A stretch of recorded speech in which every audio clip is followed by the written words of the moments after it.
started here in just a few minutes. Do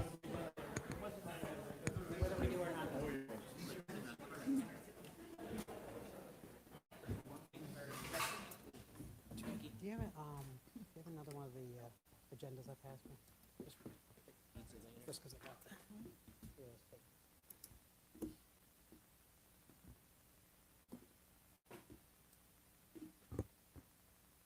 Well, that worked really well, everyone. Thank you, everyone. Thank you all for coming. I'm going to go ahead and call this meeting to order. My name is Derek Rooney. I am a local government attorney with the firm of Gray Robinson. I have been practicing in local government for the last 20 years. I've handled a number of these Chapter 164 disputes, as well as multiple other mediations between local governments, public, and their neighbors, especially involving high stakes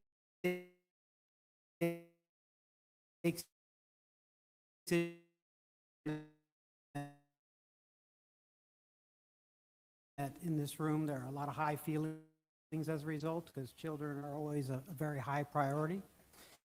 And a lot of this will be mainly for the public.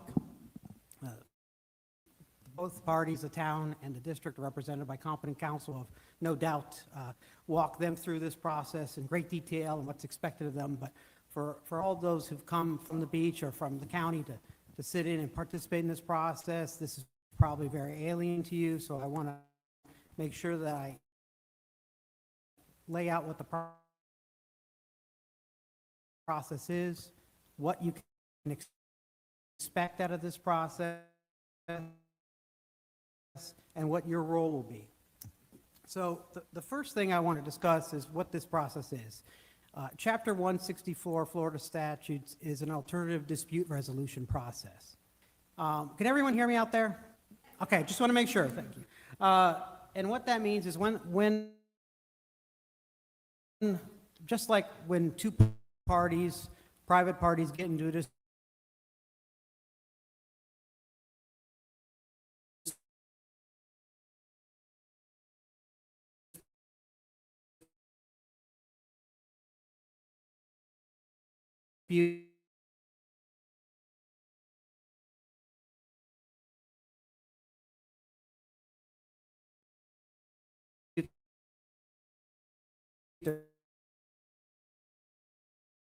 there's a possibility for meeting, not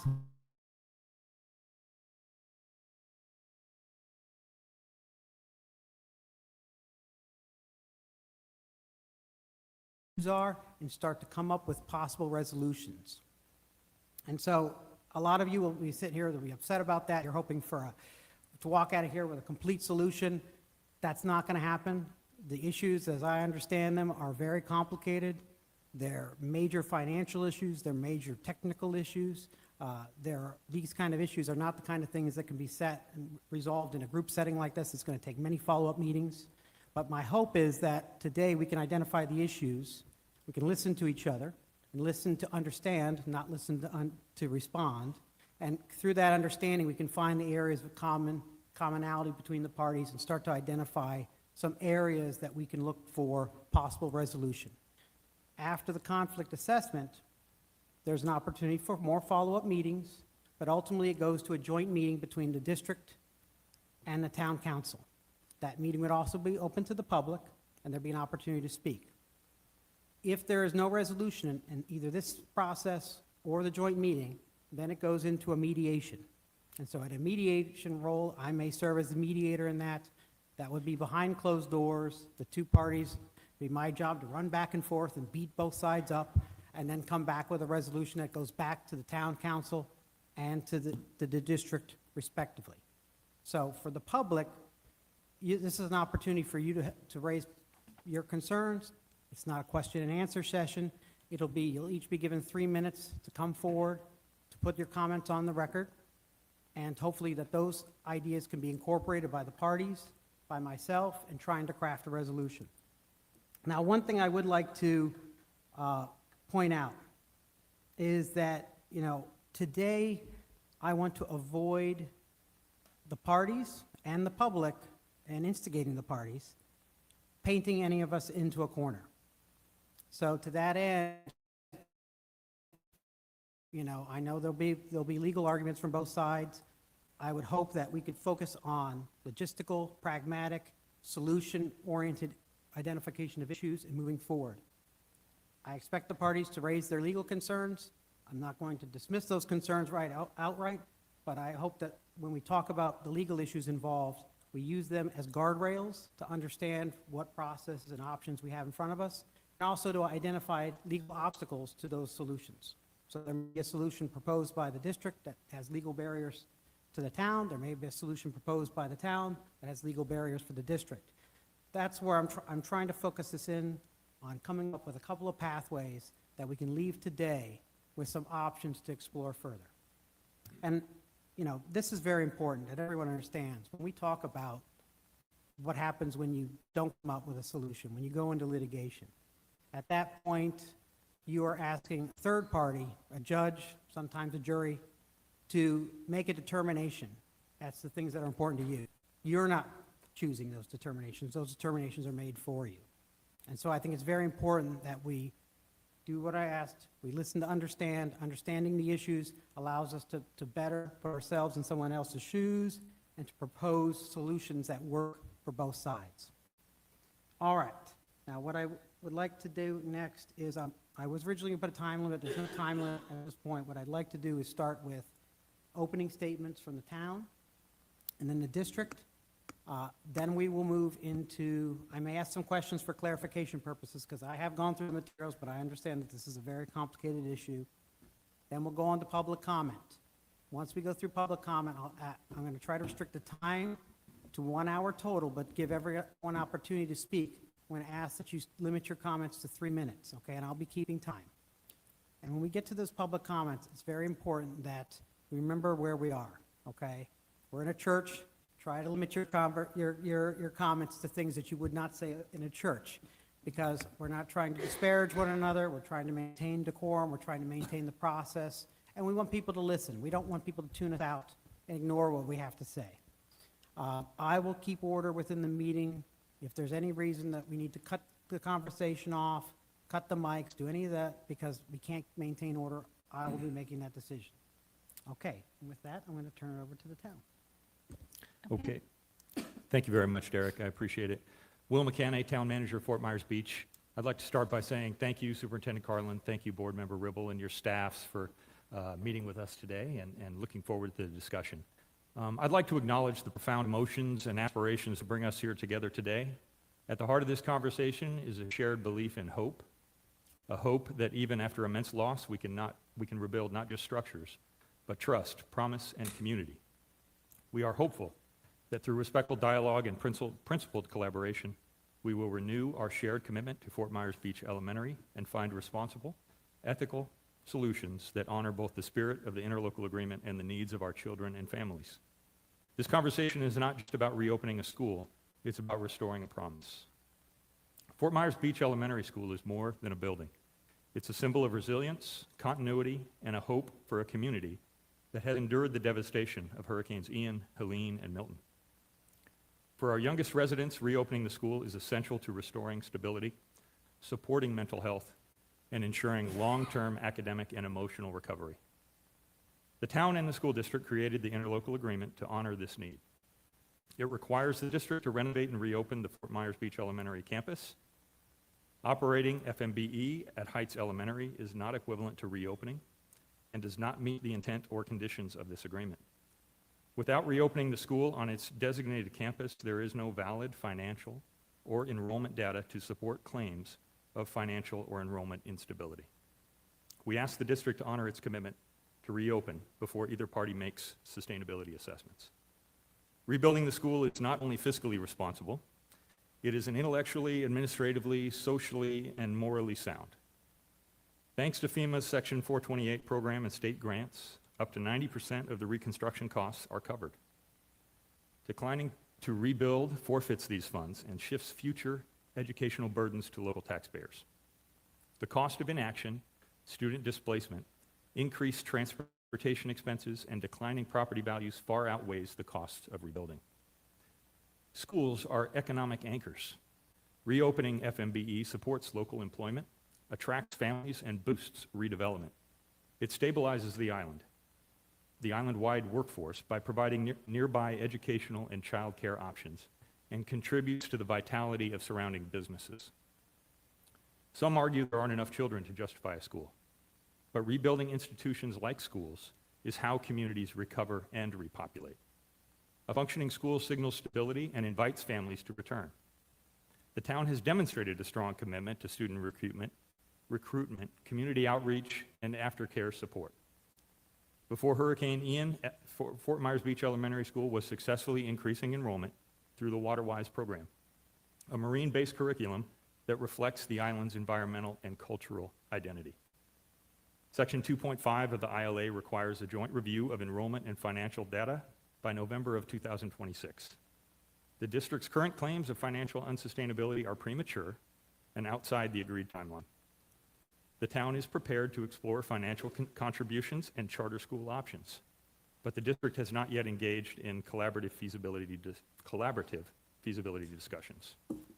Furthermore, the cost per student report must reflect the actual cost of reopening Fort Myers Beach Elementary School on the island, not the cost of educating students at an alternate location. Rebuilding the school also aligns with the district's charter character education initiative, which promotes values like responsibility, perseverance, and citizenship. Reopening Fort Myers Beach Elementary is a living example of those values.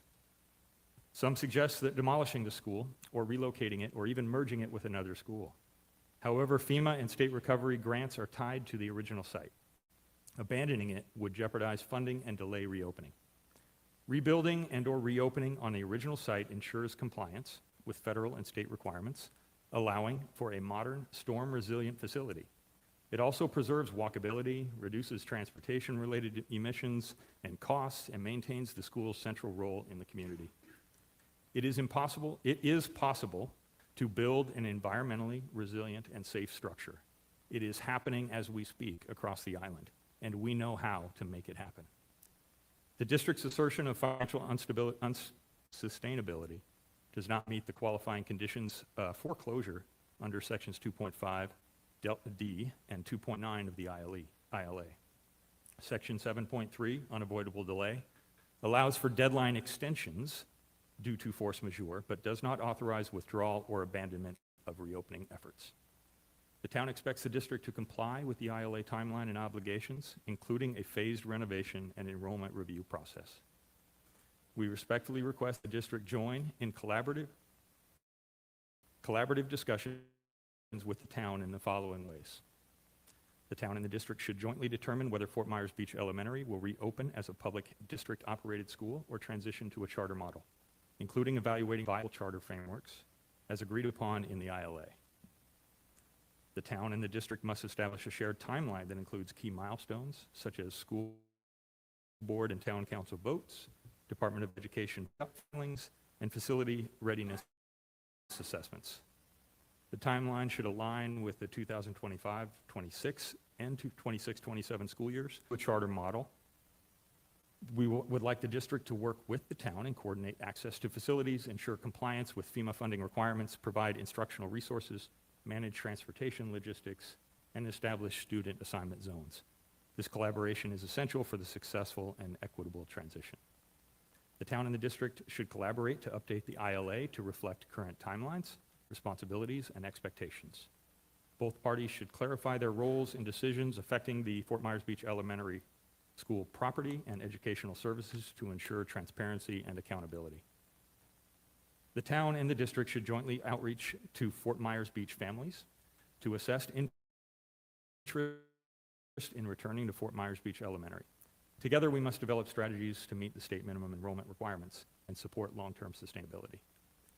Finally, reopening Fort Myers Beach Elementary is just about education for us. It's about recovery, equity, leadership, and the entire community. It is a fiscally sound investment in our future and a moral imperative to serve all our residents, youngest to oldest. Thank you. All right, good afternoon. I better use these. Thank you all for coming today. It means a lot to both myself and the community and everyone out here that is going to be here to speak. As the mayor of Fort Myers Beach, I'm deeply concerned about the ongoing situation with our school and the broken promises that have unfortunately marked this process. Despite repeated words of commitment, actions, or lack thereof, are speaking much louder. We entered into an interlocal agreement in good faith, which outlined specific enrollment benchmarks that the town needed to meet for the school to act on rebuilding. These benchmarks were achieved, and every other aspect of our commitments was fulfilled. Unfortunately, Hurricane Milton disrupted our community, and the numbers today tell a different story.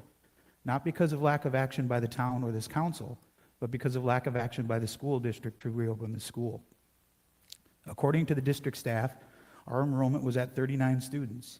But what that does not share, what that number does not share is that our enrollment had increased to 72, very close to pre-Ian numbers. And at one time, we were at 80, and we were well on our way to reaching the goal of 100 students by the end of the agreement. These numbers should have triggered this district to begin necessary repairs and additions as required in the interlocal agreement. Yet that has not happened. The question remains, why? On August 26th, Chair Fisher and I received an email regarding a FEMA award for $11,344,424.03 under FEMA Disaster Recovery 4673, granted to the Lee County School District specifically for hurricane-related repairs at Fort Myers Beach Elementary campus from Congressman Donald's office. The detailed documentation laid out exactly how these funds were to be spent, but what stands out in the statement is potential mitigation was discussed, but the applicant will not pursue mitigation opportunities for this project. If the goal is to be fiscally responsible with taxpayers' dollars, why was mitigation not pursued? Why demolish buildings deemed salvageable through FEMA's substantially damaged reassessment, buildings for which the district applied for and received funding to rebuild? Was it always the plan to avoid using those funds for rebuilding the school? Was it ever the district's true intention to eliminate the school?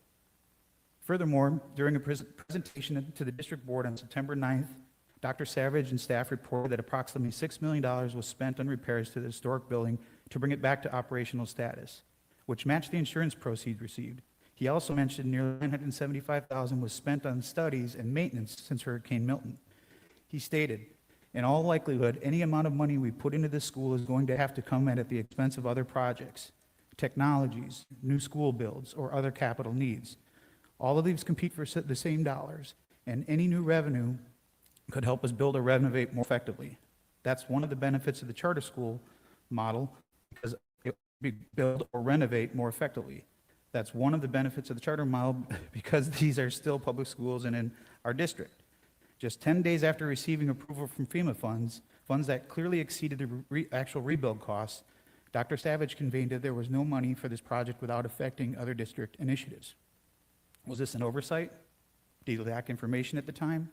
Regardless, it is now clear that the district sought and secured a substantial federal aid package from the school's redevelopment, far exceeding what was required, yet mitigation funds were not pursued, and the district's claims of fiscal responsibility appear inconsistent with their actions. The district's breach of the agreed-upon benchmarks in the interlocal agreement, coupled with unanswered questions about the allegation and use of FEMA funds, is deeply troubling. Both FEMA and the state have confirmed that no requests have been made to reallocate those funds as required by the Stafford Act. Moreover, the school district's response to the town's public records request for supporting documentation on how these funds were spent remains incomplete. These funds were entrusted to serve the future of our children and our community. The way they have been spent raises serious concerns about transparency and accountability. Our community has shown unwavering support and patience, offering continued solutions and maintaining open communication. Words alone cannot rebuild trust. We need concrete, responsible actions to stabilize and preserve the school and its historic building. Our children's education and safety depend on it. Therefore, I call upon all parties involved to immediately remove the request to razz the historic school from consideration. This will demonstrate a true willingness to find a solution. Let us focus on meaningful conversation and collaborative efforts to rebuild and preserve our school, respecting its historical significance and the future of our children. Today, I urge us all to prioritize action over words. Let's work together to find a responsible, equitable solution that honors our promises and secures a better future for the Fort Myers Beach community and its students. Thank you. Good afternoon. As one of the town attorneys for the town of Fort Myers Beach, I want to begin by thanking the superintendent and the school board members who are here, and their staff for participating in this important discussion about the Fort Myers Beach School. This 164 process exists for one reason: to give local governments a fair opportunity to resolve disputes through open dialogue, mutual respect, and adherence to the law.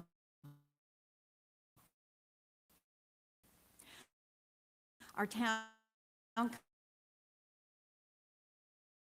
protect our children's access to education and protect asset that is crucial to the people of Fort Myers Beach. That cooperation, however, must begin with a mutual commitment to preserve, not demolish, the historic beach school building. The town's position is straightforward. The interlocal agreement between the town and the school board is a binding, enforceable contract. Florida law, particularly Section 163.01, the Interlocal Cooperation Act, expressly authorizes such agreements. Courts have consistently held that when two public entities voluntarily enter a written contract, they must honor it. The town relied on that agreement in good faith, dedicating resources and extensive planning efforts, including putting requirements and development agreements that would result in very significant increases in enrollment, with the understanding that Fort Myers Beach Elementary would be reopened and not eliminated. Unilateral demolition of the historical school building would not only be a clear anticipatory breach of the interlocal agreement, which is a legal term meaning an advance indication that one party intends not to perform its contractual obligations, but it would permanently eliminate the town's bargained for right to consider operating the facility as a municipal charter school if the district ultimately chose to close its operation as a school operated by the district. This is a material, legal right, and it must be respected. While the town fully appreciates the school board's need to manage its facilities responsibly, there appears to be no practical, financial, or educational benefit for the district in demolishing this particular structure. The building is stable, historically significant, and protected under multiple areas of law and public policy. In fact, demolition would require the school board to expend significant public funds to eliminate a facility that not only currently poses no operational burden, but continues to hold substantial structural and historical value. The beach school building stands as a tangible, valuable asset, one that could be restored, adapted, or repurposed for educational or community benefit far more economically than rebuilding from the ground up. By contrast, removing it would not advance any legitimate operational objective, but would instead result in avoidable loss of value to the public and unnecessary expense to the district. There is a far more constructive path, one that channels those same resources into restoration and partnership rather than demolition and division. I'm not here. Okay. Demolition of the school building would only also inflict substantial and unnecessary harm, both tangible and intangible, on the town and its residents. It would erase a landmark that represents generations of community history and would expose the district to avoidable legal and financial consequences under the interlocal agreement, local historic preservation ordinances, and applicable state and federal regulations. A decision to preserve the building, therefore, is not only the legally sound path, it is also the fiscally prudent, educationally responsible, and community-minded course that honors our shared commitments to public education, historic preservation, and good governance. We also remind the school board that Chapter 164 requires both parties to refrain from unilateral actions, such as demolition, while this dispute resolution process is underway. Proceeding with that activity now would not only be a clear anticipatory breach of the ILA, but would also undermine the very purpose of this meeting and would compromise the validity of the process. We respectfully request an acknowledgement at this meeting that the school board will withdraw and take no further action on any plans to raise the historic building as a good faith demonstration of their intent to maintain open communication and preserve a cooperative resolution consistent with the interlocal agreement and this 164 process. Taking demolition off the table entirely would be a clear sign of good faith to our residents and parents, showing the school board remains committed to working with the town toward the ultimate goal of reopening the beach school. Further, our local historic preservation ordinance applies to all property within the town, including this one. Florida law makes clear that educational facilities must be consistent with local comprehensive plans and implementing land use regulations. A special certificate of appropriateness from the town's Historic Preservation Board is required before any demolition or alteration of a designated historic resource can occur, including the beach school historic structure.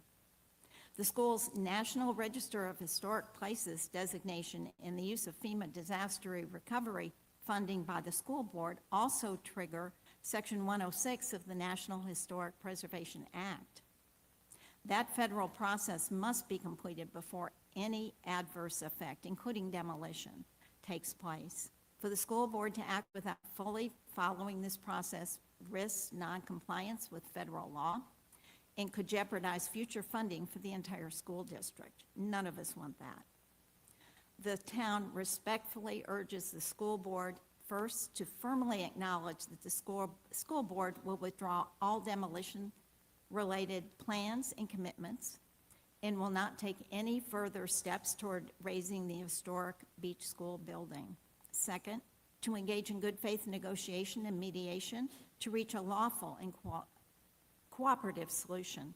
And third, to reaffirm the shared commitment to reopen and keep open the Fort Myers Beach School, one that honors both our community's history and its future.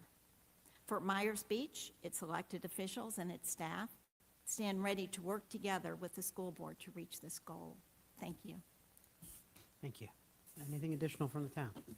Yes. Just a couple more things. Thank you. My name is Jim Adderhold. I'm the vice mayor of the town of Fort Myers Beach, and I have the privilege of serving on the ad hoc committee since it was conceived to help formulate the interlocal agreement. Dr. Carlin, Member Ribble, your team, welcome and thank you for being here. I don't have prepared remarks because I want to speak from the heart this afternoon, and I want to say a couple things. Number one, having been on the town council 2 years prior to Hurricane Ian, we were never once contacted by the Lee County School District to convey that there was issues with enrollment, that there were financial issues with the school. We had no communication whatsoever. The mayor and I, he wasn't the mayor, I wasn't the vice mayor at the time, but we were both members of the town council, never received any communication that there were challenges until we got hit with the worst tragedy in our history. Then, at that point, at least for the way the parents described it to us when they came to us in desperation, they felt like the school district was trying to close the school at a time when we were at our weakest.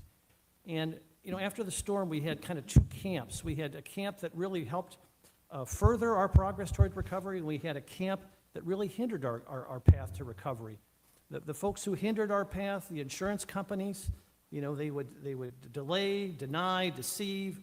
That was our number one challenge, is to get them to honor their contract and to honor their promises made to their customers. I was the former state insurance commissioner in Indiana for 4 years. I've never seen anything like it. We were completely betrayed by that industry.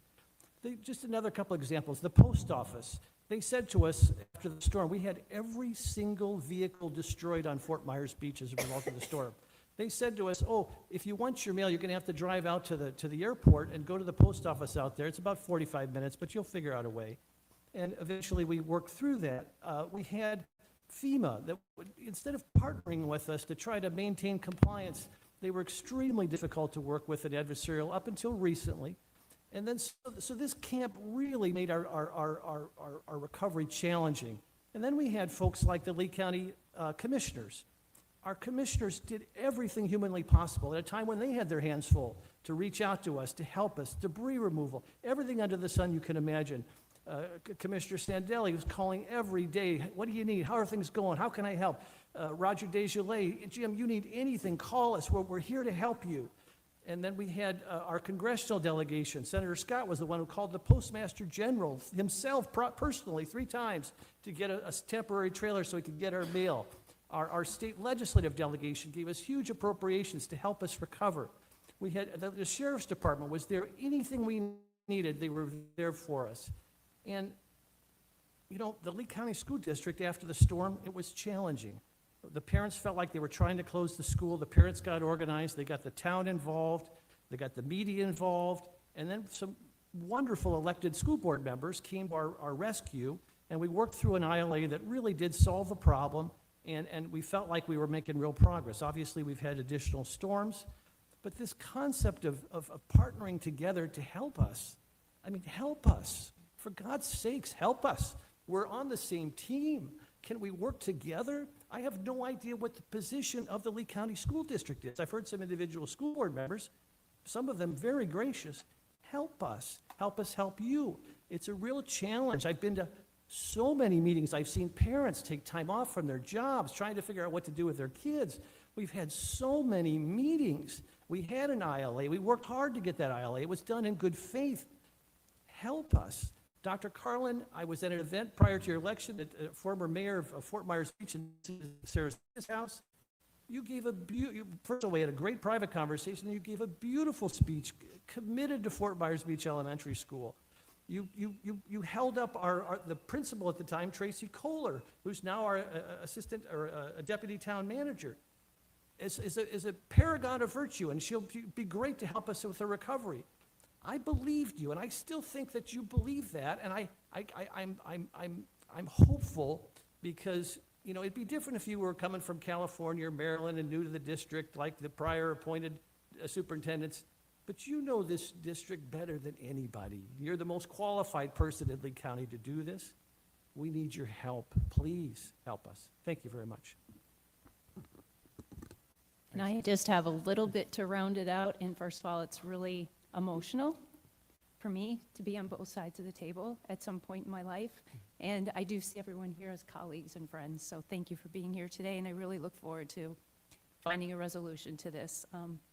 As a former principal of Fort Myers Beach Elementary and now the deputy town manager, I've witnessed both the academic and humanitarian impact this school has had on our island community. Fort Myers Beach Elementary has always been more than a school. It's a stabilizing force for families during their most challenging times.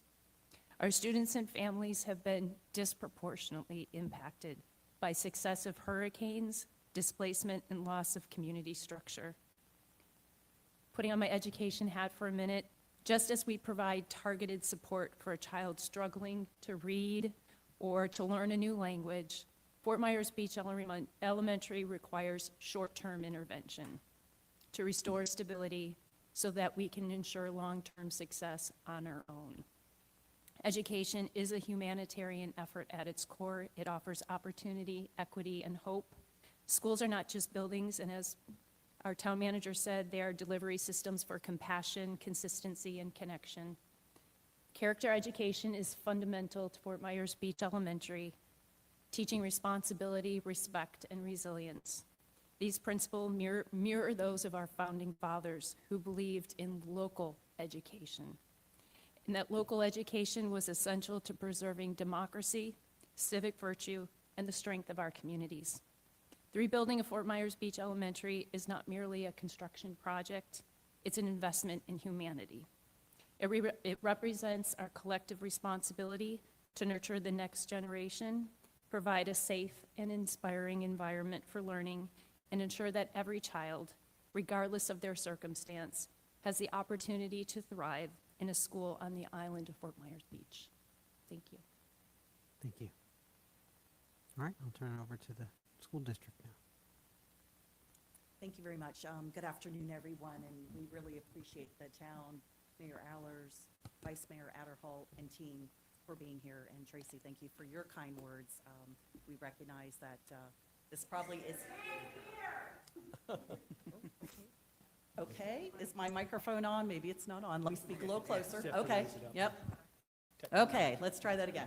Good afternoon, Mayor Allers, Vice Mayor Adderholt, and to the team representing Fort Myers Beach, the town of Fort Myers Beach. And I wanted to start my comments by just thanking you. And I started to compliment Dr. Kohler because I know that you love the beach and you love the children. And so just thank you very much for what you're doing. And I want to tip my hat to everybody on the beach side of things. We know that you love the kids, and we do too. So let's just, we'll start there from maybe a point of agreement, right? So I'll start with the purpose of today, and I know Mr. Rooney has done a nice job of outlining that. We know that today is really about identifying the issues and really having an opportunity to have an open and honest conversation about all of the facts, everything that's associated with this, right, this issue. And we also recognize that it is an opportunity for us to discuss options and to land at an appropriate place. And so our job today is to convey the facts as we know them, all of us, right? All of us at these tables, and then to work toward some type of resolution. That's really, truly where it is. Today, I look forward to, like I said, a productive conversation. I appreciate the sentiments that are shared. And you're correct, Vice Mayor Adderholt. I've lived here for a very long time. I do care about this community. I've shared with a number of you that I know very well that I ran for superintendent, but I was retired and then ran. So I did not leave retirement and say, oh, let's just, put the feet on the desk. That's not who I am. We are committed to finding a resolution. Today, we will share the facts as we know them. We have listened to you and to hear your take on that. And then let's work together in a really productive way, and let's see what we can put together. So I'd like to turn it over to Mr. Ribble, who is our vice chair of the school board. He is the board-appointed representative, and he's going to have some opening remarks, and then we'll share more of the story. Yeah, I'm going to keep this very brief. I have some comments for later, but I do want to thank the Fort Myers Beach Council for joining us here to try to get this resolved. I certainly have empathy for you folks. Folks, over the last few years, I mean, nobody can appreciate all the strife and challenges you had with these storms that we've had. I mean, you folks live right across the bay, so I kind of have a bird's eye view of what you guys go through every day. I see whether there's miles of debris or mountains of sand and whatever, and then I see them go away. I know you're fixing it.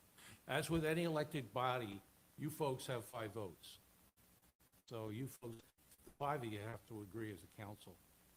As far as our board, we have 7 votes. We have 7 members on the board, 2 of which support trying to do something in the right track for the beach, which I encourage you to give me some information so I can go back and work with the other 5 folks on our board so we can get a vote to 7. Really, you only get a vote up to 4, but I like to go back and get all 7. So I'm really looking at having a good dialogue, a good change of ideas. Both sides need to give or take a little bit on some of these issues. And as our mediator said, or our attorney here, Derek Rooney said, hopefully we can get this resolved in several meetings. Thank you very much. At this time, I have the privilege of outlining the school board's position and the school district's position. So first, good afternoon, and thank you for having us come and speak to you today. We truly appreciate it, and we're looking forward to a collaborative effort to try and get this resolved.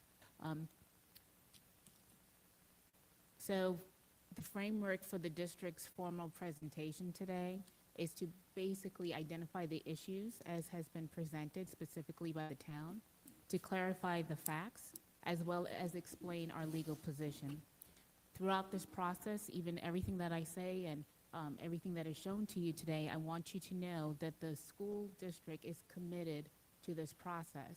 And we are also committed to transparency, a partnership, and open communication, because the end result is to have some type of resolution. First and foremost, we recognize the unique history and the enduring importance of Fort Myers Beach Elementary. We're having a little technical problem with advancing the slides. Thank you. For generations, it has been more than a school. We understand that. It has been a community landmark, a place where families gathered, where children began their educational journeys, and where the town's sense of identity took root. The school district deeply values that legacy. When Hurricane Ian struck, the loss was not only physical, it was deeply emotional, and it was felt throughout the county. We understand the pain of seeing a beloved school damaged and the frustration of watching recovery take longer than anyone hoped for. We also recognize how deeply this community feels about preserving both the historic structure and the opportunity for education on the island. As required by statute, given this is a legal process, the town sent its conflict issues letter on October 10, 2025, alleging the following: failure to rebuild and operate the school pursuant to Section 1.1 of the ILA. The town alleged that the district failed to rebuild, operate, or maintain the school.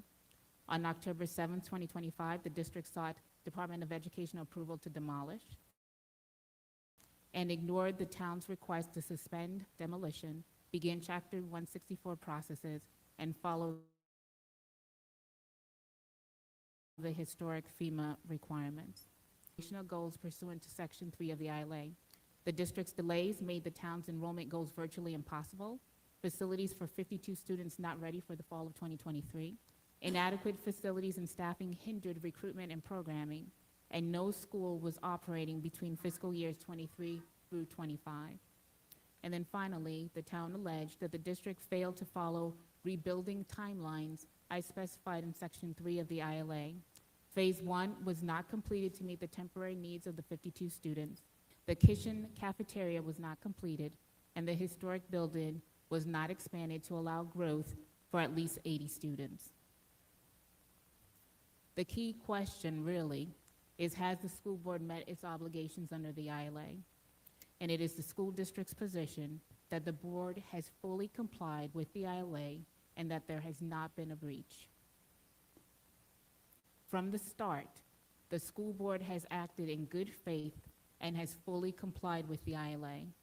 The district restored the historic school building, investing over $1.7 million to stabilize and mitigate the site after Hurricane Ian, and another $6.8 million to rebuild facilities for the 52 students enrolled before the storm.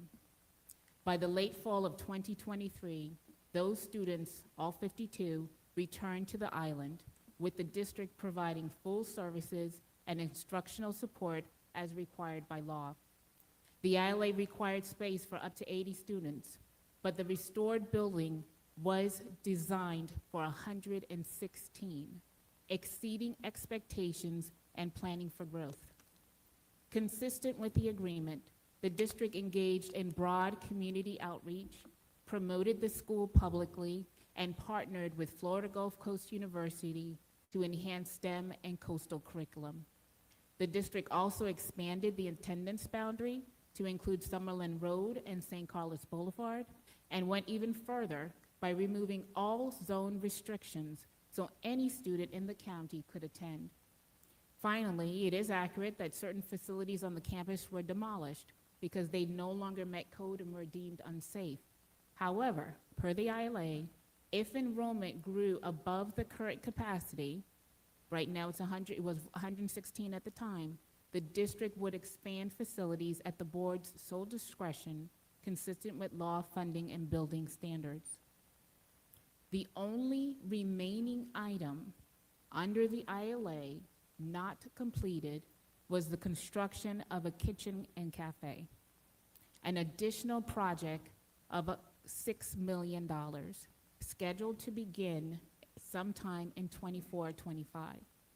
The district had already started that process, including drafting architectural plans for that cafe. The delay in building the cafe was a direct result of two storms that struck in 2024, Hurricanes Helene and Milton in late September and early October. Each produced a minimum 4-foot storm surge and had added additional damage to the school. These repeated storms caused unavoidable delays under the ILA's force majeure clause, acts of God, The delay is not a breach of contract, but a direct result of severe weather beyond the district's control. Hurricane Helene and Milton, structural assessments revealed that the school's wood frame floor system had lost about 60% of its load-bearing capacity due to repeated saltwater intrusion and decay. The structure has exceeded its service life and now requires partial floor replacement, electrical upgrades, and other critical repairs before it can be safely reoccupied. The estimated cost is between $7 to $10 million, on top of more than $1 million already spent on stabilization since the storms, and then on top of the $10 million that was spent after Hurricane Ian. It's important to be clear, and this is really fundamental for everybody to understand. The ILA does not require the district to continuously repair, stabilize, and rebuild after every storm. Before Hurricane Ian, enrollment averaged between 50 and 59 students. When the school reopened in the fall of 2023, that number rose to approximately 70 students. This year, enrollment has dropped to 41 students. And based on addresses, only about 20 of those actually live on the island. A clear pattern has emerged.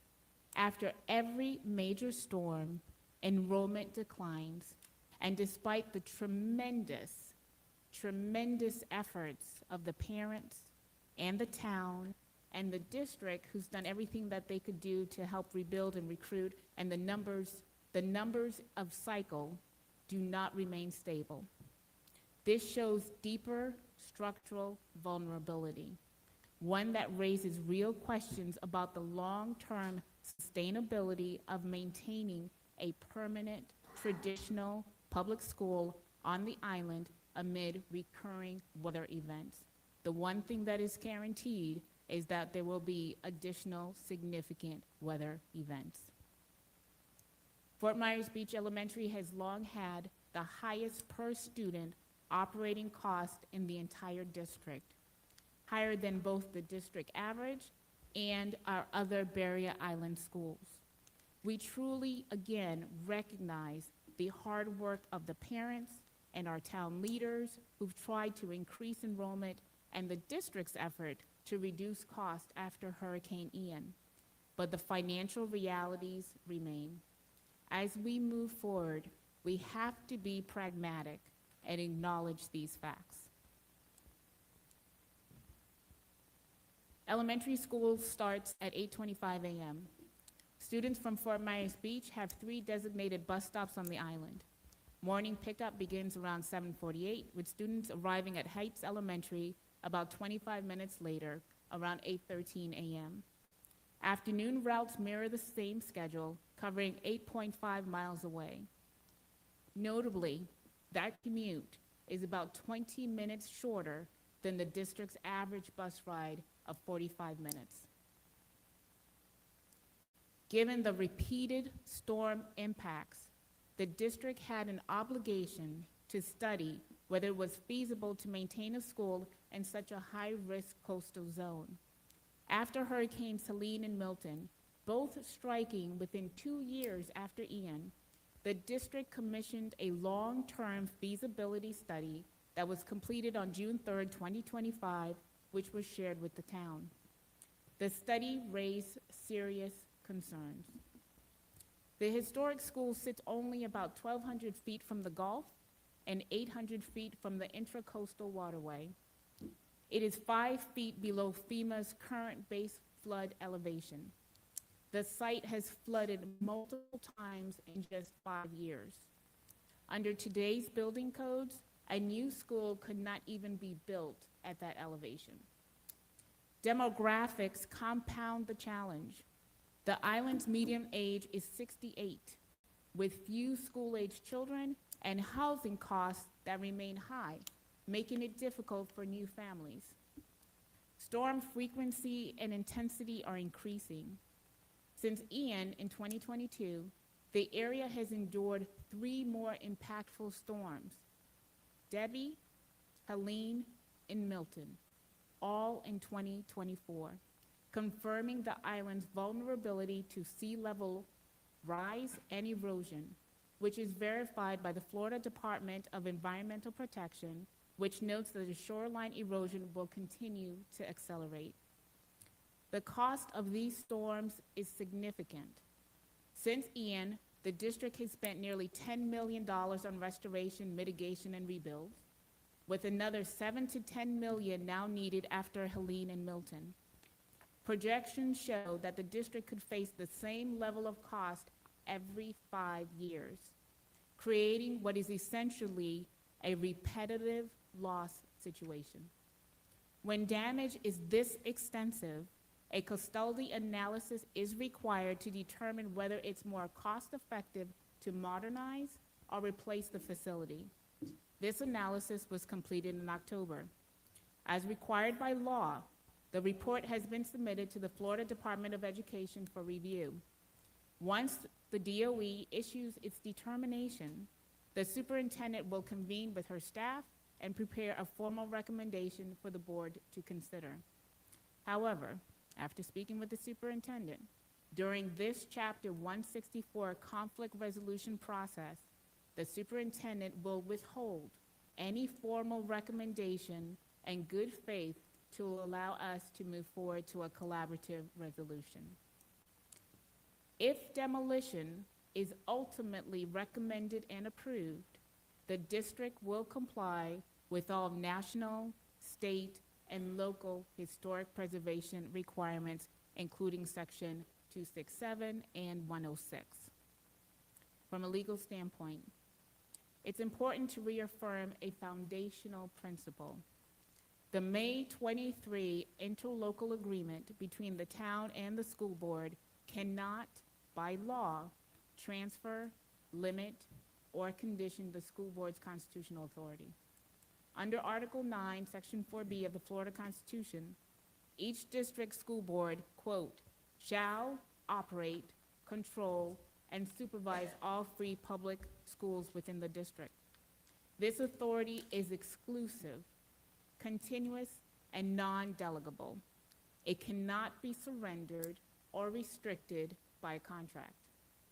That authority is further reinforced by Florida statute sections 1001.41 through 1001.43, 1013.40 through 1013.48, which specifically assign the school board the sole responsibility for acquiring, constructing, maintaining, and disposing of public school facilities. The interlocal agreement itself reinforces these limits. Sections 2.1, 2.3, and 3.2 explicitly state that services, facilities, and staffing decisions are made at the sole discretion and authority of the school board, as well as in compliance with law, regulation, and policy. Any interpretation that would require the school board to give up or subordinate its constitutional authority will be ultra vires, beyond the lawful power of either party, and honestly in violation of the Interlocal Act, because you cannot give a power away that is constitutionally yours, and it will be unenforceable as a matter of law. The legal doctrines of impossibility and practicability and frustration of purpose recognized under Florida law are also applicable to this matter. Hurricanes and their repeated losses are force majeure events as provided for in the ILA. Specific performance, meaning to force somebody to do something that is in the contract, such as create and build a cafe, is inappropriate when the contract grants the school board sole discretion or fiscal conditions fail. Finally, the sole default remedy, if the school board was in default of the contract, the only remedy provided for in the ILA is a reversionary interest of a prior land exchange agreement with the town, meaning we'll swap back our lands, not specific performance. After Hurricane Ian, the district applied for FEMA public assistance funding across the district, including Fort Myers Beach Elementary. While FEMA reviewed the application, the district secured a $55 million advance through the Florida Legislative Appropriation Program, often called the LAP loan, a special initiative created to provide upfront recovery funds while awaiting FEMA reimbursement. About $10 million of that loan was used for Fort Myers Elementary Beach recovery cost. To ensure maximum flexibility, the district pursued one of its FEMA applications under Section 428 of the Stafford Act, which allows funds to be used more broadly, not just to rebuild exactly what existed before the disaster. On August 18, 2025, 3 years, August 18, 2025, FEMA issued its obligation letter approving approximately $11 million for Fort Myers Beach Elementary. This signified FEMA's agreement on cost, not an immediate payment, and applies to already expended funds.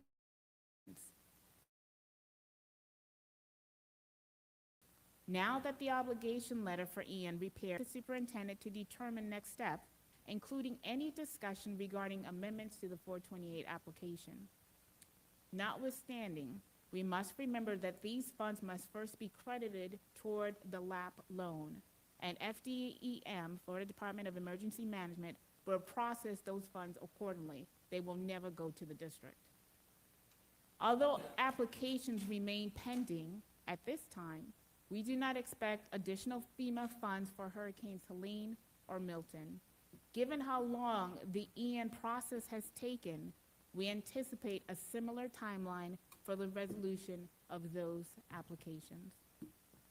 There's been a claim that Fort Myers Beach residents contribute about $29 million in taxes to the school district, and therefore believe the district is obligated to rebuild and operate the school.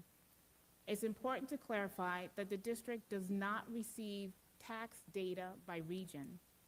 Millage revenues are collected countywide and distributed by law through the county. They're not earmarked or traceable to any specific community by the district. So we simply don't know how much that comes directly from Fort Myers Beach to the district. More importantly, the district cannot make facility decisions based on where those taxes are generated. Our obligation is to provide equitable access to education for all students, consistent with the United States Constitution, Florida Constitution, federal and state law. Consistent with these legal requirements, Board Policy 2260 affirms that all students must have equal educational opportunities regardless of where they live within the district or their social or economic background. The key takeaways from the district's point of view is that the district complied with the ILA and there is no breach. Conditions changed materially after Hurricanes Helene and Milton, and the board must act within its constitutional duty, statutory authority, and fiduciary duties in being good stewards of taxpayer dollars. The school district is committed to a lawful, fiscally responsible, and sustainable solutions for the Fort Myers Beach families, such as a charter school, and the district looks forward to our discussions today. Thank you.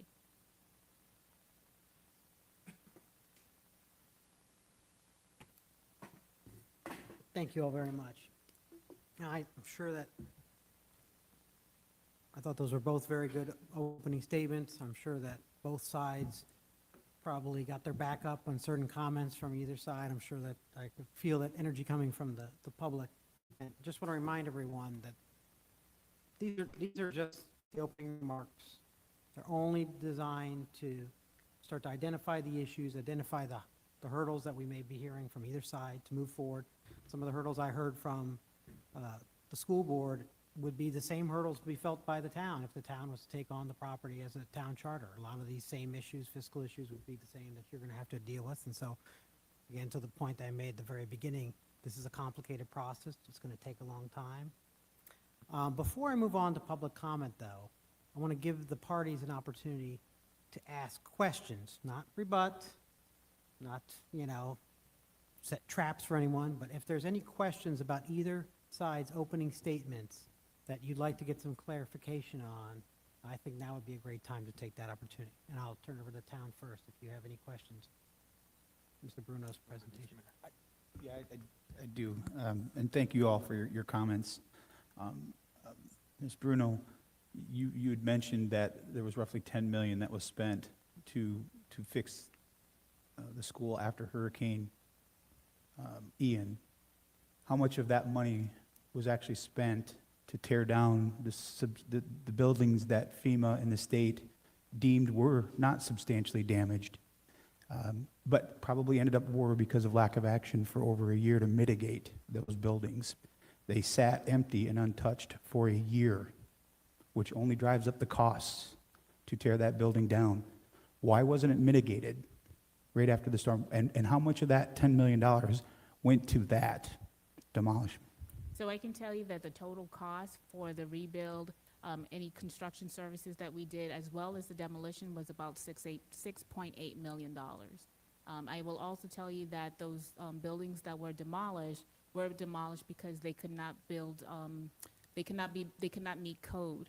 I will tell you that the school district, after Hurricane Ian, did everything possible, because I will tell you, I was on the phone with my procurement staff, working, right after the storm to get individuals to come in and do mitigation on all of our buildings, including Fort Myers Beach. So everything that could be done was done to try to salvage as much as we can. But to answer your direct question, about $6.8 million altogether. And Mr. thank Rooney, you. if I could just ask a real quick follow-up? Real quick, Yeah, the just- only reason I want to point one thing out is because I think in the presentation of both sides, there's such an eagerness to get ready to respond and do all that. We glossed over one very big concession that the district gave right out, which was almost the entire focus of the last 10 minutes of the presentation of town, is at this moment, there's no plans to move forward with the demolition of Fort Myers Beach Elementary until this process is laid out. So I want to get that, and let everyone, let that sink in a little bit first and say, okay, we've relieved some of the tension, the pressure here. And Mayor Alvarez. Yeah, thank you, Mr. Rooney, for pointing that out. Maybe, with all of us talking for so long, sometimes things can get lost in translation. But, Ms. Bruno, if I'm being honest, I find it a little disingenuous when you say we did everything possible to the residents and the parents and the kids of that school who did do everything possible to mitigate their homes after they were destroyed. So I do find it a little disingenuous that you're sitting there telling everybody out there that you did everything possible, but after a year, you couldn't touch those schools. You couldn't touch those buildings when everyone in Lee County that was affected by that storm absolutely got their arms in the mud, their boots on, and their gloves on, and helped each other to do it. And you guys did nothing. I understand that sentiment, Mayor Allers, and I do understand the frustrations of the parents, especially they were also going through that same tragedy after Hurricane Ian. And I'll tell you this, I know the school district, because it was district-wide, we had teachers and staff members. I had a member of my staff whose the water went all the way up to the second floor of their home. So we understand the emotional and the human element that occurred. We are a school district. We have so many regulations and processes. Sometimes we just can't move as fast as an individual homeowner may be able to move. I can tell you that we got cotton out there as quickly as possible. I know we had ProServe out there as quickly as possible. We could, I think, if I remember correctly, there was access to the island even. I remember that Dr. Bernier and I believe Ms. Poehler went on a helicopter and they were reviewing the damage. So there were a lot of logistics. Again, the school district just can't move as fast as a homeowner, but I'm sorry if it feels disingenuous, but I'm not trying to be. We really did do everything that we possibly could do for Fort Myers Beach, as well as all of the other schools that we had to address. Thank you, Ms. Brown. Any other questions from the town? Could I just real quick, Dr. Carlin, if I could, this was a fascinating presentation, helpful to know what the formal position is. Don't always agree with all those points, obviously, but I guess that being said, what was unclear to me, and has been unclear for a while now, having seen what you have just seen, and I know you're waiting for a determination from the state of Florida, but basically, given your extensive experience, do you envision or do you have a vision for a path forward? Are you waiting completely on the state of Florida, or do you have in your head Do you have a vision where the school district could help the town of Fort Myers Beach build a new school adjacent to the historical school? I mean, you're a pretty experienced person. What's your vision for Fort Myers Beach Elementary School, if I could ask? Absolutely. Thank you for the opportunity. So, full disclosure, I am an educator, so I am not a contractor. I am not somebody that can go in easily and assess the conditions of a building. I have a brother-in-law who's a GC, so he probably could sit here and give you, the technical answer on whether that building is able to. I did ask for a feasibility study because, again, I'm an educator. I'm not a contractor. Prior to this, I did not, I'm just full disclosure, didn't know much about rebar, so I've learned a lot about that, okay? So where I stand is basically, and we've talked about this, we want to have all of the information. I'm a data kind of gal. I'm somebody who wants to have all of the information at my fingertips. When I asked about a feasibility study, it had been assured to me that there was one that was done. After asking multiple times and trying to figure out, the answer was no, there had not been one done. So that was concerning to me as a new superintendent. Again, full disclosure, I'm not a general contractor, so I'm not going to be able to make those types of decisions without an expert opinion. So that came forward. Several of y'all were at the meeting where that was discussed. I know that created some level of angst, but for me, it was very reassuring because it was finally somebody who stepped up and said, these are the concerns about the building. Where I personally stand on this is I am looking forward to this conversation, and I'm going to share with you, just in full disclosure, I want to make sure we have all of the information at our fingertips before I bring a recommendation to the school board. Do I want to see something that's beneficial for children? Yes. Do I think there is a path forward? Yes. I heard Mr. Bruno talk about a charter, okay? And Mayor Allers and I were in a meeting with some other elected officials, and there seemed to be a lot of agreement at that meeting around a charter as a feasible way potentially to move forward. Do you remember that meeting? Okay, so we all were kind of singing from that same hymnal, right? And so I just want to make sure that that was a meeting we had. I am open to the conversation around a charter. I think there could be some possibilities, but I want to be very abundantly clear. I am not bringing a recommendation to the school board until I have all of the information. And the reason for that, I am not a general contractor. So I will go back to the conversation we had. Mayor Allers, a few other elected officials, and myself talked about a charter. We felt like it could be a way forward. But again, I'm not going to make that final decision until I have all of the information. Thank you. And I appreciate your. Jim, can I Yep, just step yep. in one really, really quick? Because I don't want to get too far into where we're going to end up at the end of the day, but I think your point was very well targeted, and Dr. Carlin, I appreciate the answer. And maybe this is a question, just to get it out there for everyone. Dr. Carlin, possibly Dr. Savage knows the answer. The difference between what a charter has to do for building purposes and what the school board will have to do under the educational facilities regulations are completely different. Okay, so the analysis that the town might take, if the town was to take on as a municipal charter, and what district would take, two different animals. And, of course, the risk that the town would be willing to take for resiliency to rebuilding over time, their interest is much deeper than that would be of the district. So I want to make sure everyone, I already see the threads of some thought patterns going. So with that, if you had something to follow up, Jim. Just a brief follow-up, respectfully. I guess what I'm still trying to understand, not trying to debate here. So and I've heard, I don't want to speak for school member Ribble, but he's discussed the concept or the need for a potential new building. And if that became a charter, the new building, and we kept the old building for a community center, whatever the school, if wanted to use it for something, but we felt like it needed to be preserved for its historical benefits, but we decided that we needed to build a new school building. Do you envision a scenario where the school district will help the town pay for that new building? Can you envision any scenario where that occurs? I'm not going to rule out any potential solutions here. I think that's the purpose of today, is to iron out what those issues are. So I'm not going to rule that out. But again, it is important to me. I'm a data-driven kind of person.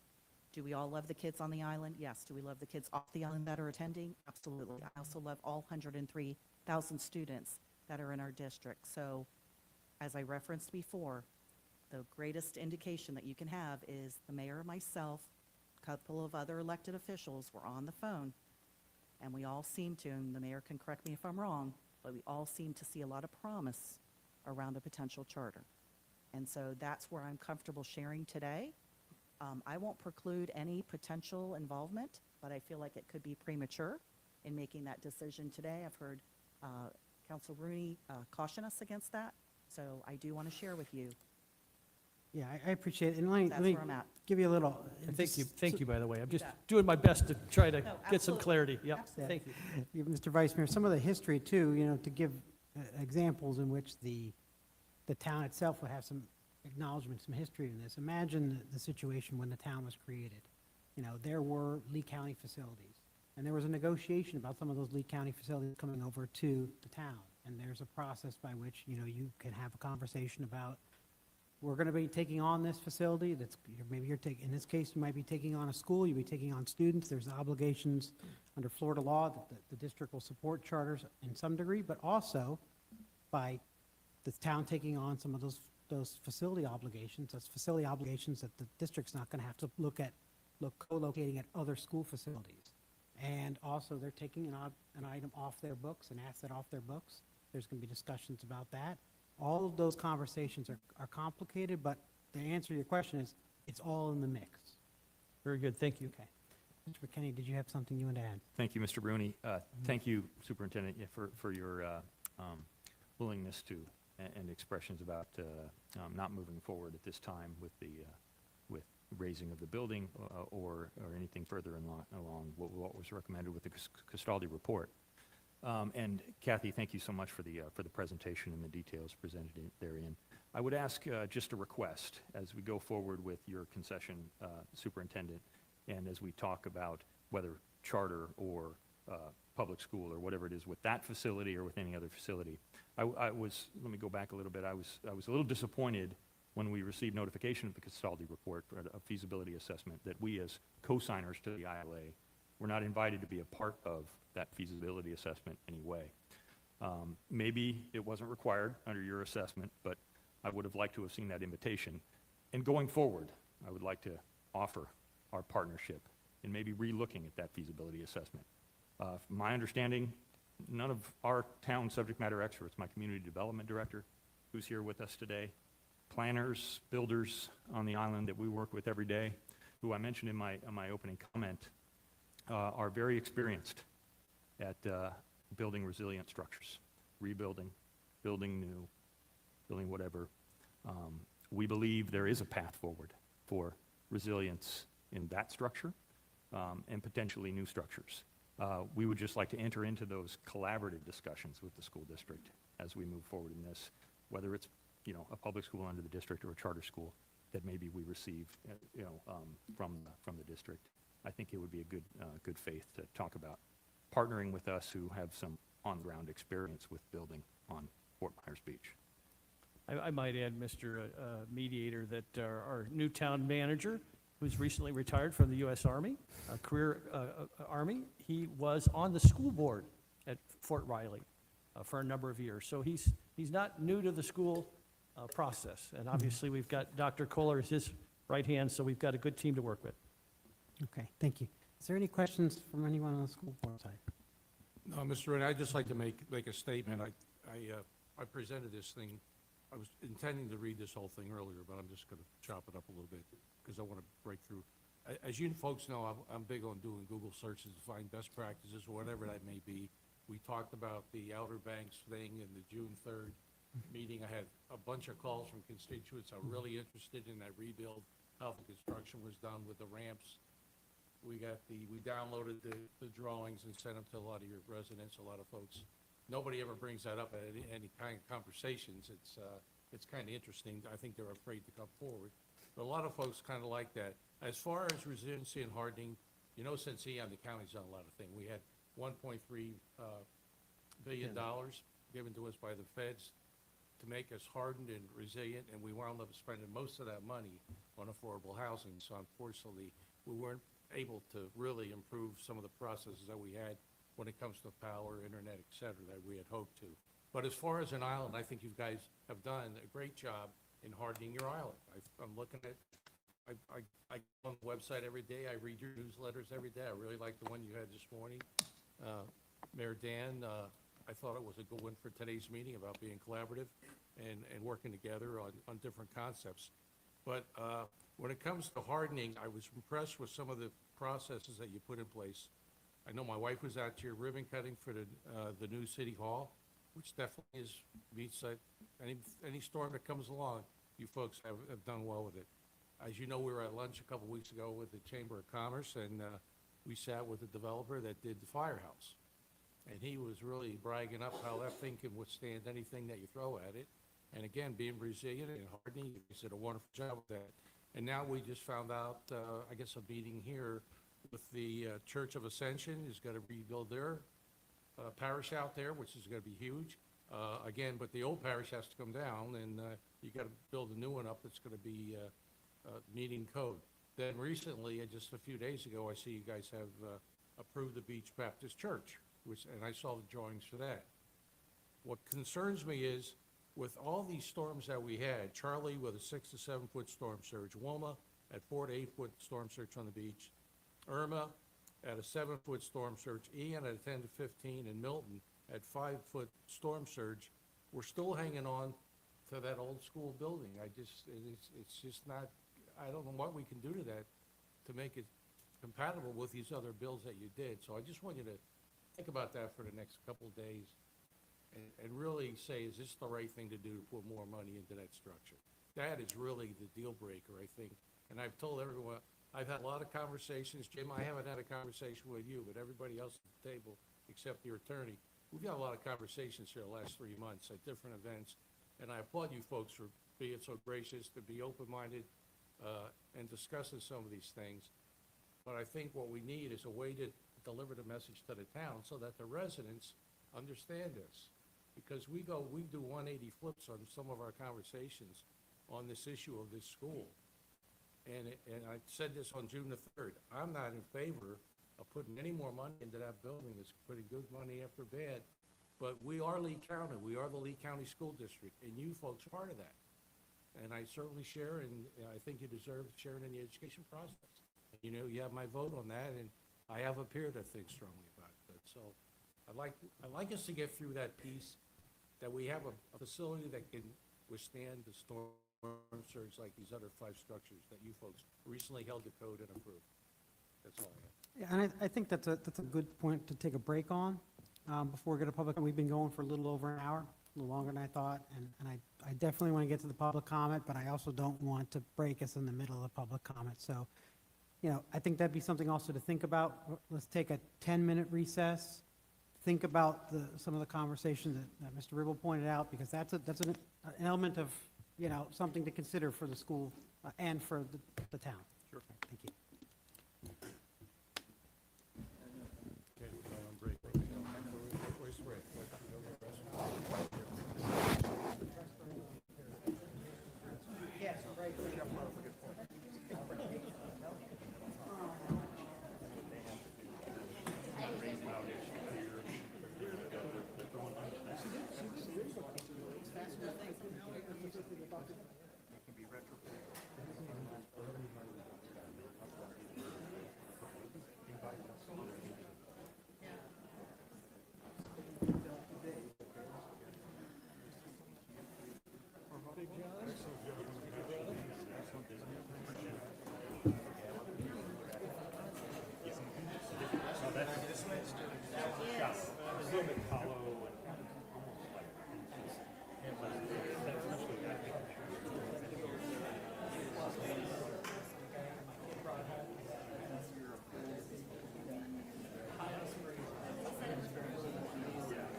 they are, maybe you're.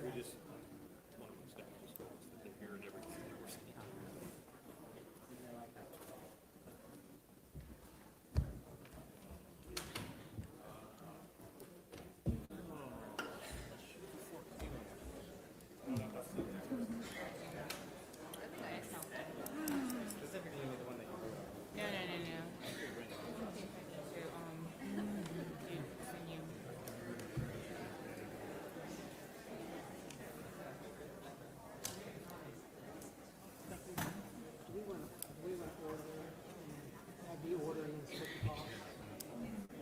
I think that's probably a really good idea. Just make sure Kathy's okay with that.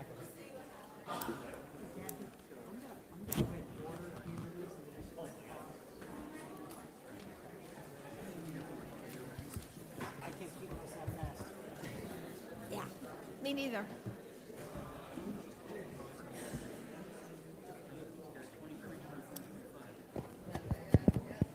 All right, everyone, if you could all take your seats, we're going to get started again.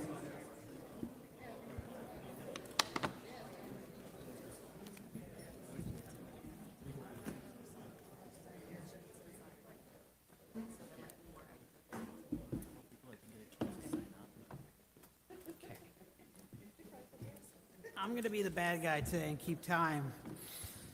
So, all right, now a lot of you have been waiting very patiently to speak. I have 22 speakers signed up. 23 speakers, 24 speakers. Okay. Well, here's what I'm going to ask you to do. We're allotting 1 hour total public comments because we want to make sure that we have time to get back to conversation of resolving this issue.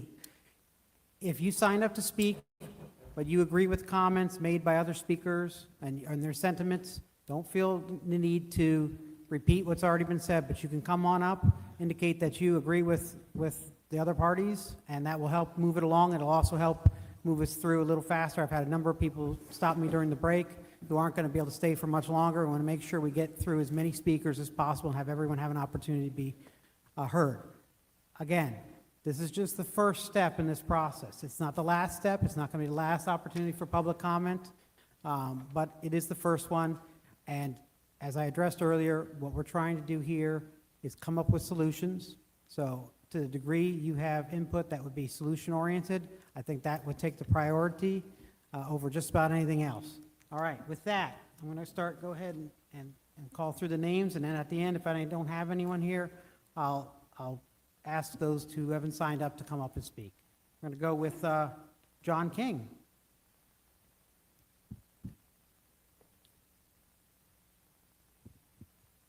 John R. King, Fort Myers Beach Council member.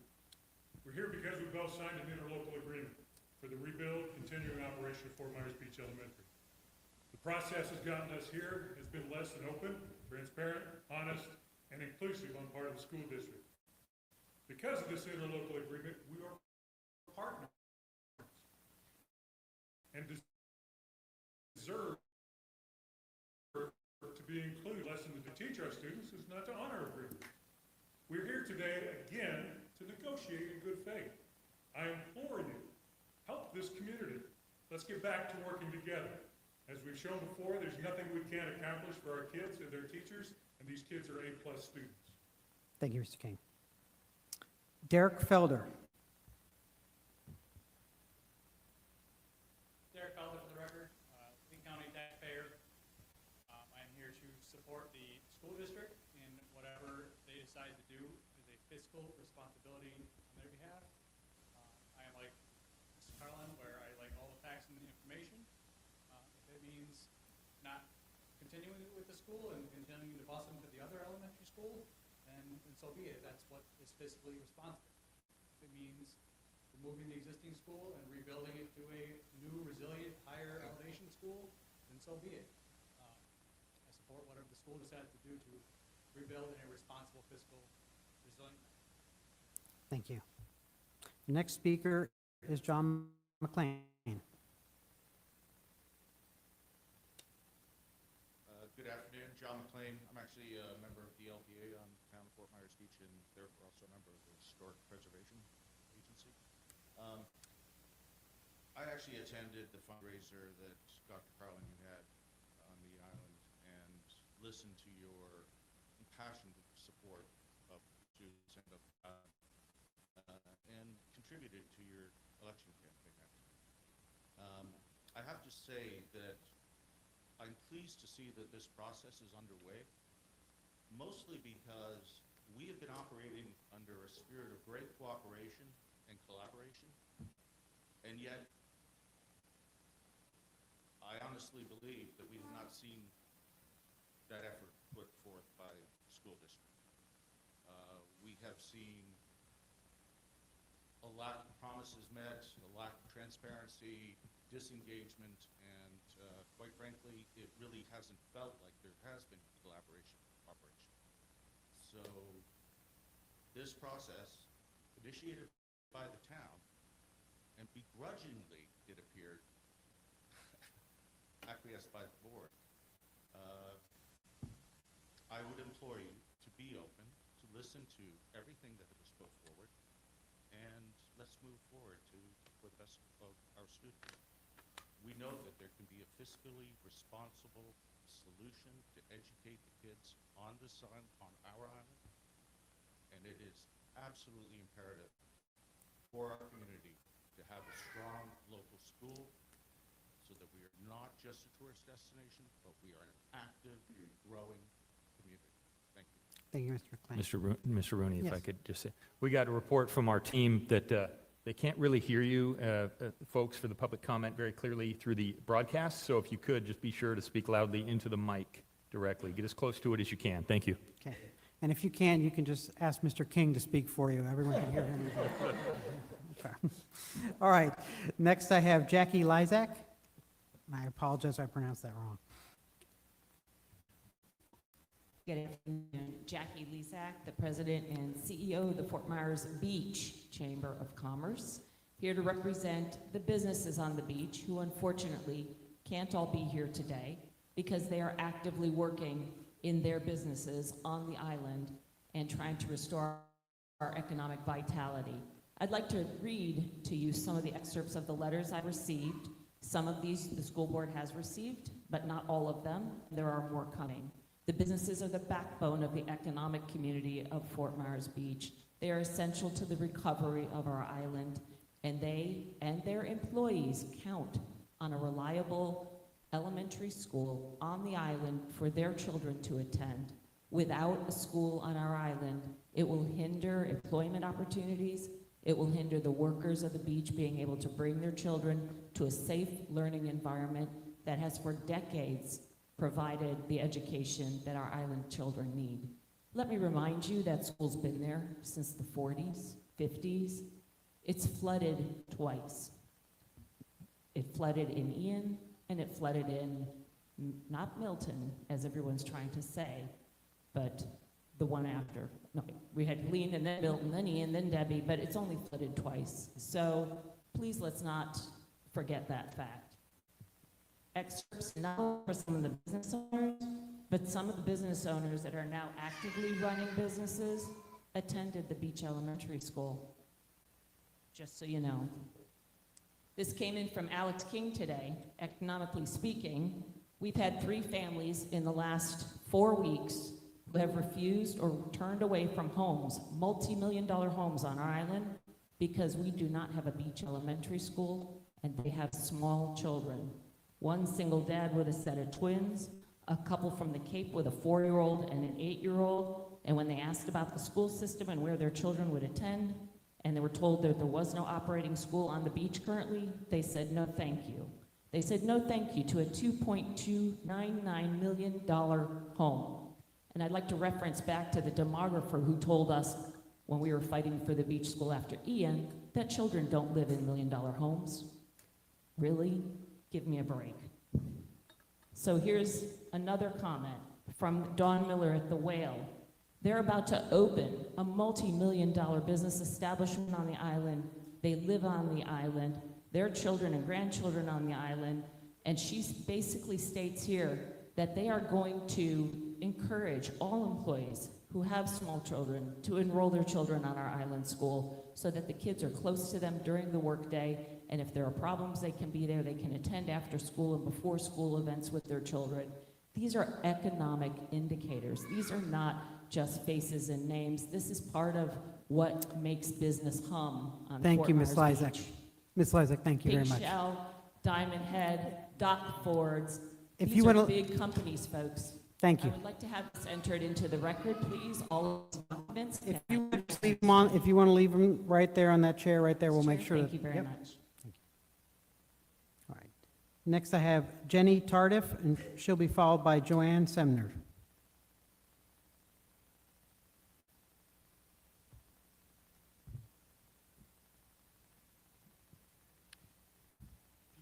Hi, my name is Jenny Tardif Paradiso. I'm an alumnus of Beach School. I'm on the PTO board and also the ad hoc committee. For years now, I've been working collectively with the town, families, district, businesses, and our entire community to get our school open and to keep it open. I've been at most meetings all the way back to October of 2022, even recently when they were changed to weekly meetings, where we talked in circles week after week. I made sure to clear my schedule and just show up. So my first question is for Dr. Carlin. Why didn't you show up? Common courtesy. You're an elected official, you campaigned on the island, a platform that we deserve to school. We all heard you say it, and not even a single showing. We've worked so hard during an extremely hard time, all the while trying to keep it together for our children, the ones you're sworn to take care of. I heard the swearing-in speech about accountability, yet I see none. You spoke of empowering parents. Well, we're here, and we've been here, and you won't even give us the time of day. Back to my questions. Why gut our school staffing? We already cut our staff in half. The ILA says fully funded. If it's fully funded, why don't we have a second grade? Why did you absorb second grade after school started? You've ripped brothers and sisters apart, kids that have already lost everything. Why do you continue to tell people that they can't enroll in our school? For decades, you have been doing this. This is not new. Even when we were building the ILA, the district was still telling people no. We know you're still doing it this year, and the only reason we found out is because the parents needed the aftercare at Bayos. So you're being cruel and dishonest. The district has already admitted it never reached out to the town about the enrollment or the numbers, and we all know why.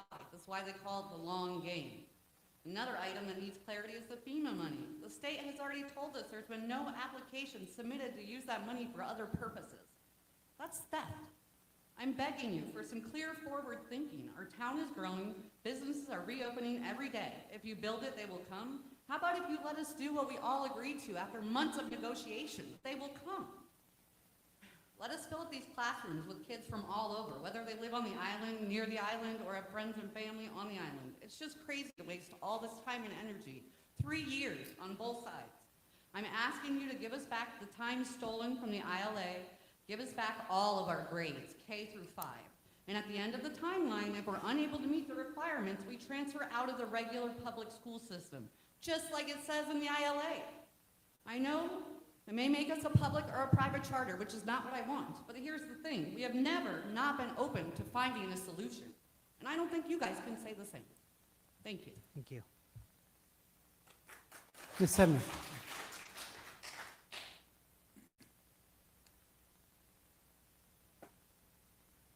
Hello, I'm Joanne Summer. Can you hear me? I can hear you just fine. I just want you to know, we could not hear you or the lady with the glasses back there. So, I'm looking for truth, honesty, integrity, and accountability from the Lee County School Board. We haven't seen that. And the lady with the glasses, I'm sorry, I don't know your name because I couldn't hear it. But you were showing facts that are wrong. Those facts are wrong. I'm a fact witness in court. I testify as an expert witness. Your facts are wrong. You actually said in there, you said 20 children from the town, from Estero Island.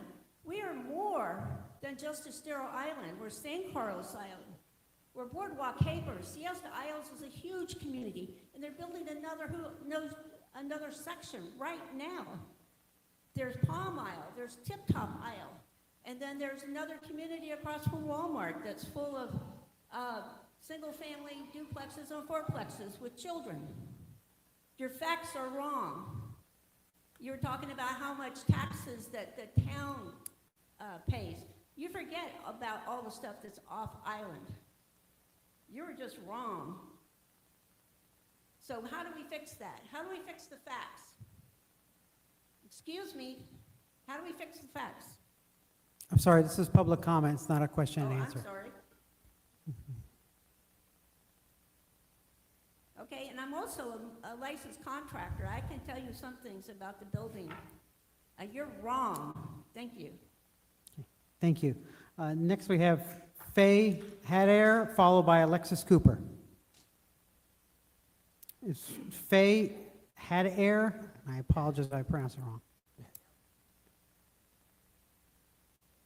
Yes, that's it, sorry. Looks like an H, not an L, I'm sorry, I'm Maya. Sorry, I need glasses. Thank you for allowing us to speak. I come to you as a 37-year administrator of school district in Michigan, as a teacher, a principal, assistant superintendent, and then a college professor. We moved, and I know Ken very well. My daughter-in-law worked at Veterans with Ken. I come to you, we moved to Fort Myers Beach, looked at lots of places at Cape Coral, looked at places in Naples. We came to Fort Myers Beach because it was a community. First thing I did when I got there, I got to know Larry Woods, went there to volunteer to help with the kids and do things because it was a community. It wasn't just, and please excuse what I'm going to say, it just wasn't an island of old rich people. It was an island that was a community that was working together. I think I hear you saying that you want to work together and possibly do some type of charter school, whether it's a public or a private. And I have a lot of feelings about that because I went to 442 schools in Michigan as a college professor, and there's a lot of problems with some charter schools. Some of them, you're better off if it's a community school. Everyone is involved, everyone is part of it, and everyone enjoys it and works together. So hopefully you will come together, and hopefully we will keep a school on Fort Myers Beach. Thank you. Thank you. Alexis Cooper, and she'll be followed by Trista Walker. She's bringing Okay, her kids, so if you give her some Nope. time. that's all right. Mr. Rooney, thanks. I'm not going to allow you to take on time for each one of the children to bring. We're just going to, unless they speak for themselves. You're a tougher woman carrying 4 kids. Yeah, that's it. Careful with the mama bear. Hello, good afternoon. My name is Alexis Cooper, and I'm a parent of a first grader at Fort Myers Beach. I just want to start acknowledging that hurricanes can cause damage, and we understand the challenges that the district faces in maintaining the school buildings. However, there is an interlocal agreement in place that clearly requires that this school to be repaired and reopened. The district cannot refuse to reopen the school on the grounds of financial concern when there is a binding agreement requiring its operation. Dr. Denise Carlin, you campaigned saying that you believed our island deserves a school. Now I feel like you lied to us just a year ago. I never would have entrusted the Lee County School District with my child's education if I knew that that was the case. This school serves as a real and pressing need in our community. Families, including my own, rely on it for quality education. Delays in reopening are directly harming students' academic progress, social development, and emotional well-being. My daughter, for example, is struggling because her school experience has been disrupted multiple times. The closure is not just a financial or administrative matter, it is affecting real children in real ways, including their mental health and stability. The same children you all claim you care about, yet none of you have been there for them. None of you have stepped up in support of our school or taken the time to talk to any of us parents about the situation. Instead, a sham of a consult was hired to intentionally give you all the results you wanted to close our school. Please explain how a brand new school has extensive term damage. That doesn't exactly sound logical. Given the ILA, the demonstrated demand, and the fact that the hurricane damage was minimal, we respectfully ask the district to fulfill its legal obligation and commit to reopening the school promptly. Every day off is another delay for children and missing out on the education that they are entitled to. Thank you. Thank you, Ms. Cooper. Trista Walker, followed by Jack Walker.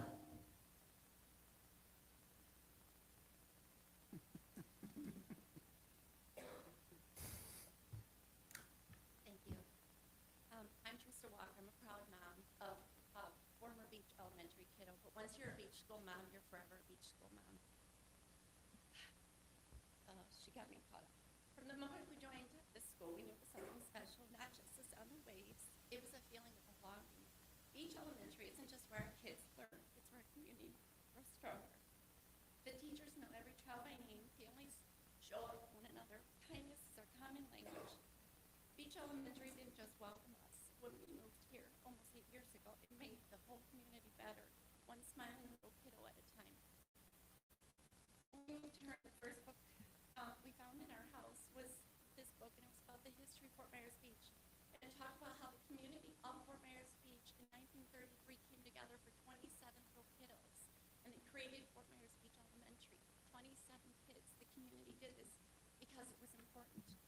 Traditionally, a school has been seen as one of the essential institutions that defines a functioning community alongside things like place of worship, local government, and markets. A school symbolizes that families live here. The community is planning for the future. There's social organization and shared values. So a town with a school isn't just a collection of houses. It's a place where people live and raise the next generation. And I'm also here to represent, I've recently become a realtor with the Alex King Group on Fort Myers Beach. And part of the reason I joined this journey of becoming a realtor is because of Fort Myers Beach and the community that it is. And as Jackie shared some of the statements, I'm sitting in open houses and I'm seeing this, and my colleagues are seeing this. And we had a family with 5 children that recently came in and they asked for a local school and they had to leave because they can't move here because there's no school on our island. We had a single dad and his twins with their au pair. They wanted to buy a house, but there was no school available on Fort Myers Beach. They said, sorry, we're going to look elsewhere. We also had a couple from Cape Coral that came in with a 4 and an 8-year-old and wanted to move to Fort Myers Beach so badly. They asked about the school system and where their children would go, and we had to explain there isn't a school right now. And they said, no, thank you. And in summary, many of these families won't move here. And when we moved here, we couldn't believe that it was a community, it was a town. It wasn't just buildings, it's the people that's here. And part of that is our children. Our children are our future. And so I believe, and our family believes, Fort Myers Beach needs to have a school. Thank you. Thank you, Ms. Walker.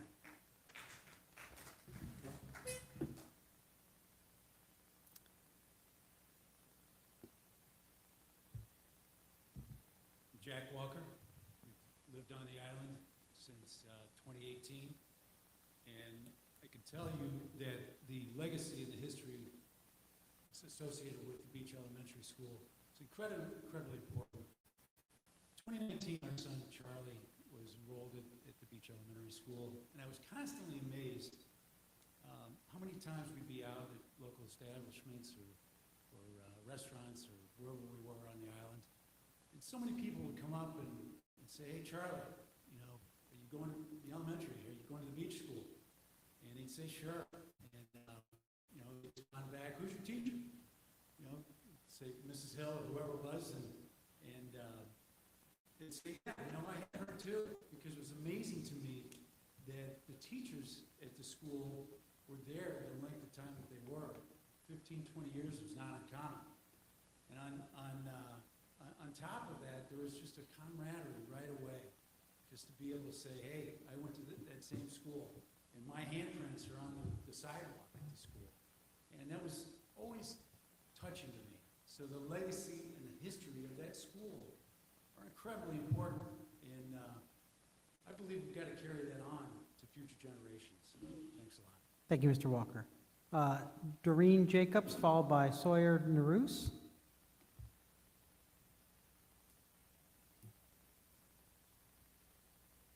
Hello, can you hear me?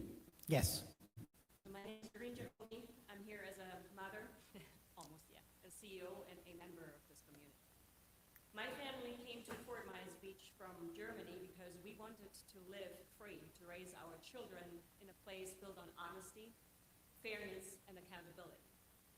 After Hurricane Ian, an interlocal agreement was signed committing to rebuild Fort Myers Beach Elementary and fund it at least through 26-27. That agreement is a contract, legally binding, not symbolic.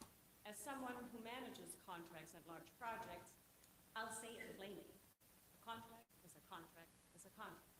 That is a line that my son, who's a 4th grader and sitting here with me today, reminded me of. It's from the movie Matilda. He also asked me right afterwards, Mom, if a contract with a public school district means nothing, what message is sent to us as children? That breaking an agreement or breaking the law is okay? I had no answer. After Hurricane Milton, our school took minor water damage, the kind a professional team could repair in months. Instead, the district has delayed, deflected, not communicated, not being transparent, and without any word or reaction to our countless attempts of communicating with you, our budget was cut, and so much so that we no longer have a 2nd grade and 4th and 5th are combined, which is actually causing health problems for some of our children. So So I would really like some answers to a couple of questions that we've been trying to get answers to for a long time. One, when will Fort Myers Beach Elementary be rebuilt? Please provide a start date and a timeline. What has the district actively done to support F&B enrollment and bring students back? Because contrary to what was stated, you've been telling people that our school is closed and you have not been helping in bringing enrollment numbers up. What steps will you take to restore funding and staffing so our students no longer have to go to another school or combine a classroom or study in one classroom? And finally, with the discussion of the charter school, everything that is on the table, how are you planning to help the currently enrolled students at FMB? Because time is of the essence here. They are suffering, their educational paths have been continuously disrupted, and they do not feel loved by you at all. They have lost all their faith, actually, in the district. I want to close by saying that our children are watching how we will handle this moment. And they are learning what leadership, integrity, and community really mean. You have a chance today. You have a chance to show them that promises matter, that when leaders give their word, they keep it. So rebuild our school, rebuild the trust, and rebuild the future of Fort Myers. Thank you.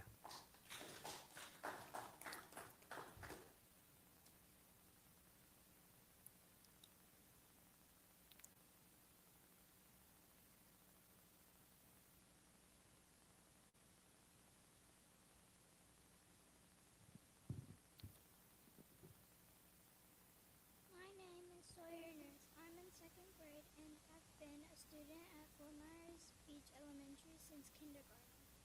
A while back, you made a decision that I would be switched to Heights. You made that decision without my mom and dad, and I am very upset. Fort Myers Beach Elementary is a family to me. When you took me away from there, you also took me away from my brother. It isn't fair. Why us second graders? Why can't we be the first grade class? With our friends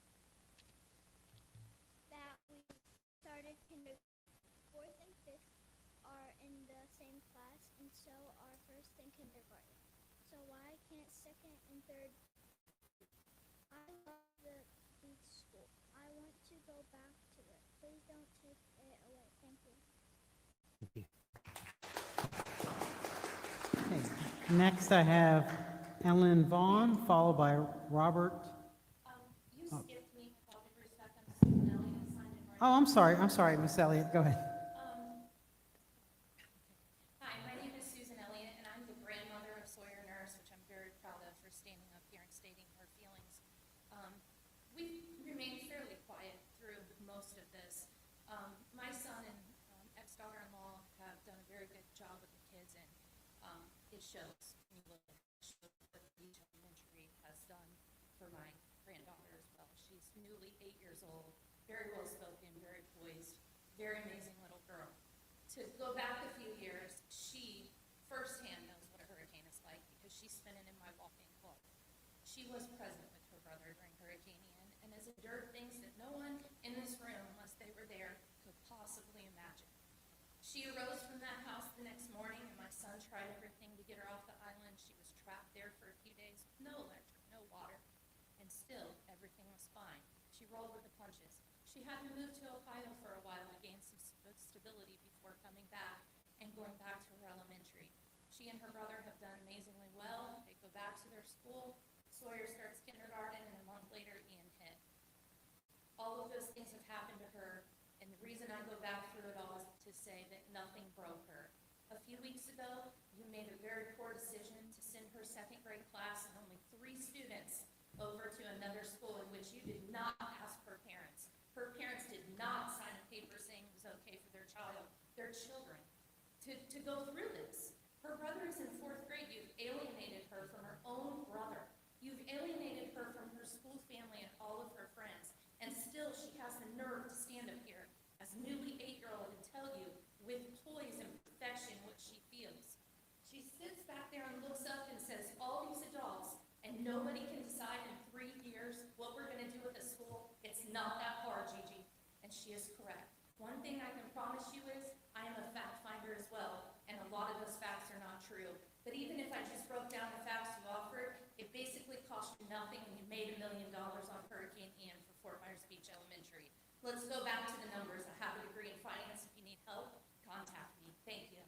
Thank you. Next, I have Ellen Vaughn, followed by Robert Loosh, sorry. I'm Ms. Ellen Vaughn. Vaughn. I'm a resident of Fort Myers Beach and have been for a long time. As you have heard from many of the other speakers, Fort Myers Beach is a community. It is a community in part because it has a school.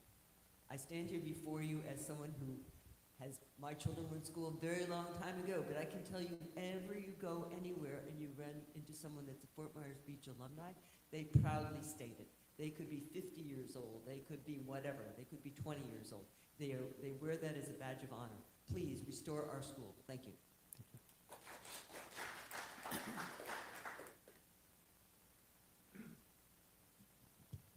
My name is Robert Luce, and I am a taxpayer in Lee County, and I also live in Bonita Springs. And the takeaway from this meeting that I came away with is that bringing whatever repair you're going to make to this school will not bring it up to hurricane standards today. That is very discouraging for me as a taxpayer. I'm involved. I can tell you right now, I am the president of the community that has a community building right on Estero Bay. We went through Hurricane Ian. We had to bring that building up to hurricane standards. It was not easy. It took a long time. We had to go through a lot of red tape, but we did it. And as a result, when Hurricane Milton, Hurricane Helene came in, we had no damage. The building withstood. When you have, and I think all of you living on the island know this, everybody that's living near the coast, stormwater, salt stormwater does a tremendous damage to the electrical system. You have to bring this building up to code, because if you don't, then we have the definition of insanity. It's doing the same thing over and over again and expecting a different result. And you know, we talk about the children. This is bad for the children not to bring this building up to code, because what you're going to be doing is you're going to have future hurricanes. You're going to have to close the building down. You have to send them to a different school. Get it right done the first time. Thank you. Thank you. Okay, next I have Mario Trevino, followed by Nancy Walker. Hello. Thank you for your time today. I've heard a lot of really incredible facts from both sides. And obviously, this room is full of emotion. Whenever you're dealing with children, that's just what you expect. I'm not going to go over what anybody else said, but it seems to me that if you boil all this down to the very common denominators, I'm not going to stand here and say that Fort Myers Beach doesn't deserve a school, charter school, public school, whatever. But what it boils down to me, is that when this school, this particular building was built, long ago as it was, and I know it's a historical building, it was built in a place that, according to our modern standards, would be inappropriate. Someone said today 5 feet below flood level, whatever FEMA established as a flood level. I don't even know if it would be insurable if it was rebuilt. So what I can say is, I don't think that investing more millions and millions and millions of dollars into a building that will still be susceptible makes that much sense. Thank you. Thank you. After Ms. Walker, I have Patrick Van Ness. Hi, I'm Nancy Walker. I've lived on Fort Myers Beach for over 20 years. I do not have children in the school. I'm here as a taxpayer. I'm a retired. You may think I'm going to be against opening the school, but I am not. When you look at the numbers and the tax revenue generated by Fort Myers Beach for the school district, first, I find it incredulous that you guys don't have the numbers. That's just unbelievable. The 29 million, the 24 million, that came from somewhere. We give you that. 50 students, what are you making? We give you $200,000 per student? At least maybe 300 if we're going with those numbers. Come on, you can rebuild the school. It's part of our town. And you, by your own numbers, with Ian, 11 million something you got from FEMA, and your numbers, a little over 8 million you spent. So there's money you made on Ian. Why haven't you applied for FEMA for the other storms? Just a question. My other thing is, you stated that inclusivity, not geography, determines how you make your decisions. Well, this sounds a little bit geographically, I don't know, maybe, you're using geography of our barrier island to make this decision, okay? It sounds a little discriminatory to me, okay? So I'm a retiree. I think you should put the money into it. You're making money off of Fort Myers Beach. I want to know where my money, I just got my tax bill yesterday. I have a little cottage. I'm homesteaded. I pay almost $2,000 a year for school taxes. I'm glad that it goes to these kids here. I would gladly pay that every year. I want to know where it goes. And to me, it sounds like you're not going to spend it on our kids, and I want you to spend it on our kids. Thank you. Thank you.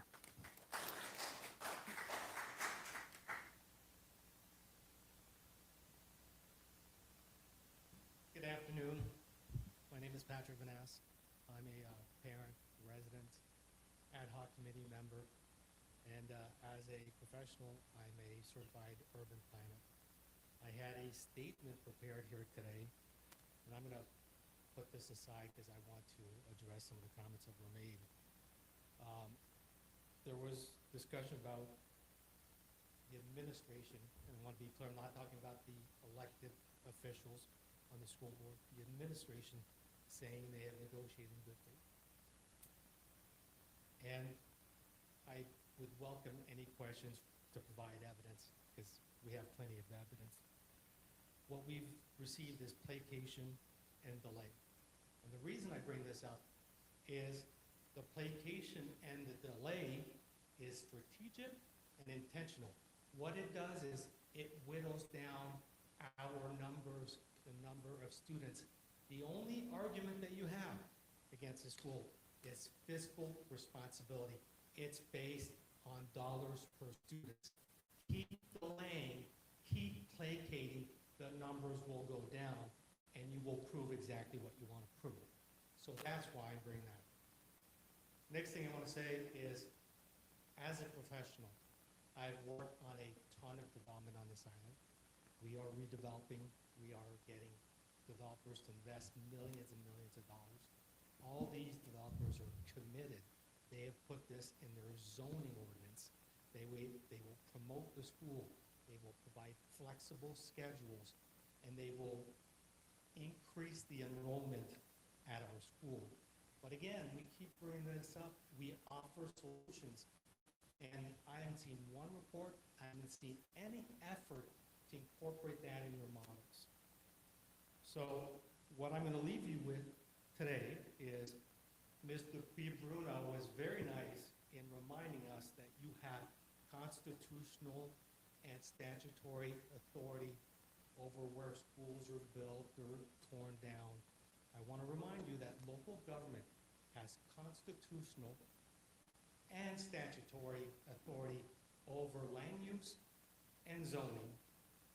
And as long as these people run Fort Myers Beach, the zoning for that school will never allow anything else but a school. Thank you very much.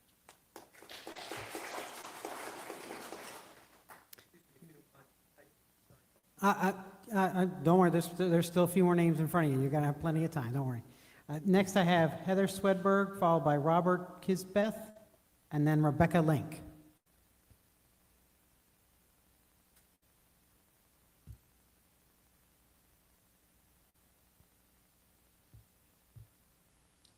Good afternoon, and thank you for the opportunity to speak today. My name is Heather Swedberg. My husband and I are both physicians residing on Fort Myers Beach and proud parents to a 3-year-old little boy who deserves to go, sorry. He deserves to grow up in the same kind of close-knit community that once defined our island. We all know Fort Myers Beach Elementary wasn't just a school. It was a great school. It was the heartbeat, a gathering place, a symbol of hope after devastation. When our island flooded and I was pregnant, neighbors helped neighbors. We rebuilt homes, businesses, and spirits. But while our community showed up, the same can't be said for the decision makers who were supposed to fight for our kids. Over the past 2 years, families like ours have watched promises shift, timelines blur, and decisions made behind closed doors. It's hard not to feel that the will of this community has been ignored. But what's at stake isn't politics, it's the future of Fort Myers Beach itself. If we lose our school, we lose young families like my own family. We lose the next generation of islanders who will carry this place forward. Reopening Fort Myers Beach Elementary isn't just about classrooms, it's about restoring faith that our voices still matter. Charter schools, I've been hearing a lot of talk about, might sound like a solution, but they take the public out of public education. Our island school didn't just teach reading and math, it built a community. Turning it over to a private board removes that shared ownership. We don't need a charter school, we need our public school back, accountable to the families who live here. We're not asking for miracles, we're asking for integrity, transparency, and action that matches the resilience we've already shown. Please work with us. Let parents, teachers, and local leaders sit at the table to rebuild a plan that keeps public education on the island. We have the passion, the volunteers, and the community support. We just need the district's partnership to make it happen. Please, I beg you, don't erase what this community fought so hard to save. Bring our school back. Thank you.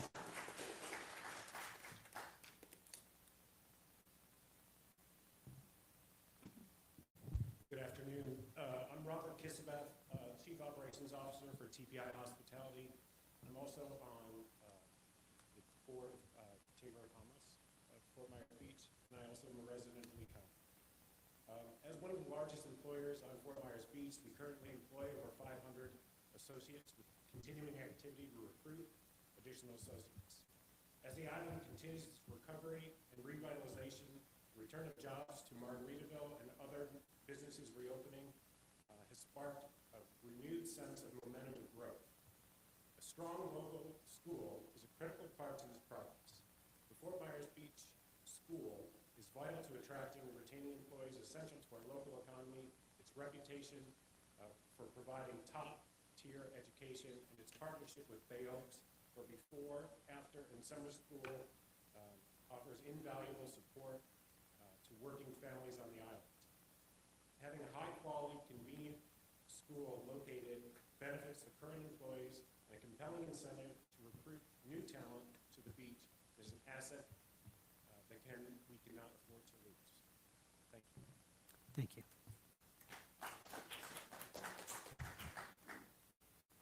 After Ms. Link, I'm going to have Terry Kane, and then we'll take any additional speakers after that. Good afternoon. My name is Rebecca Link. I recently, as in last evening, had the honor to be elected to the Town Council of Fort Myers Beach. And I'm here today as a concerned resident, a parent ally, and a committed partner in education and community.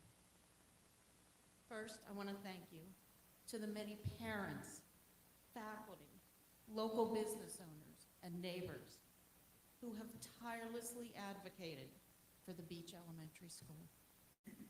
We know what it means. It's not just bricks and mortar, but it's the heart and spirit of our island community.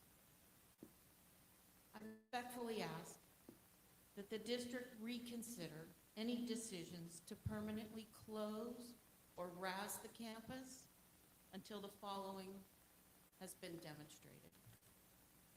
Number one, a fully transparent rebuild, a plan that engages our community, our parents, our staff, our students, and our residents as full partners in the design and timeline.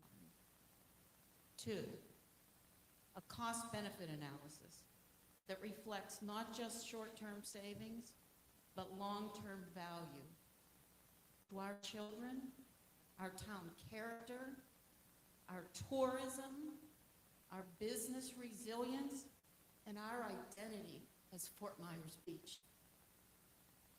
Three, preserve or incorporate the historic elements of the campus in any rebuild, recognizing that the loss of that school is a loss of history.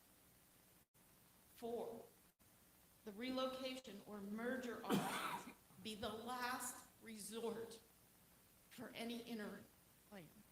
Fully support a fast reopening of the beach campus.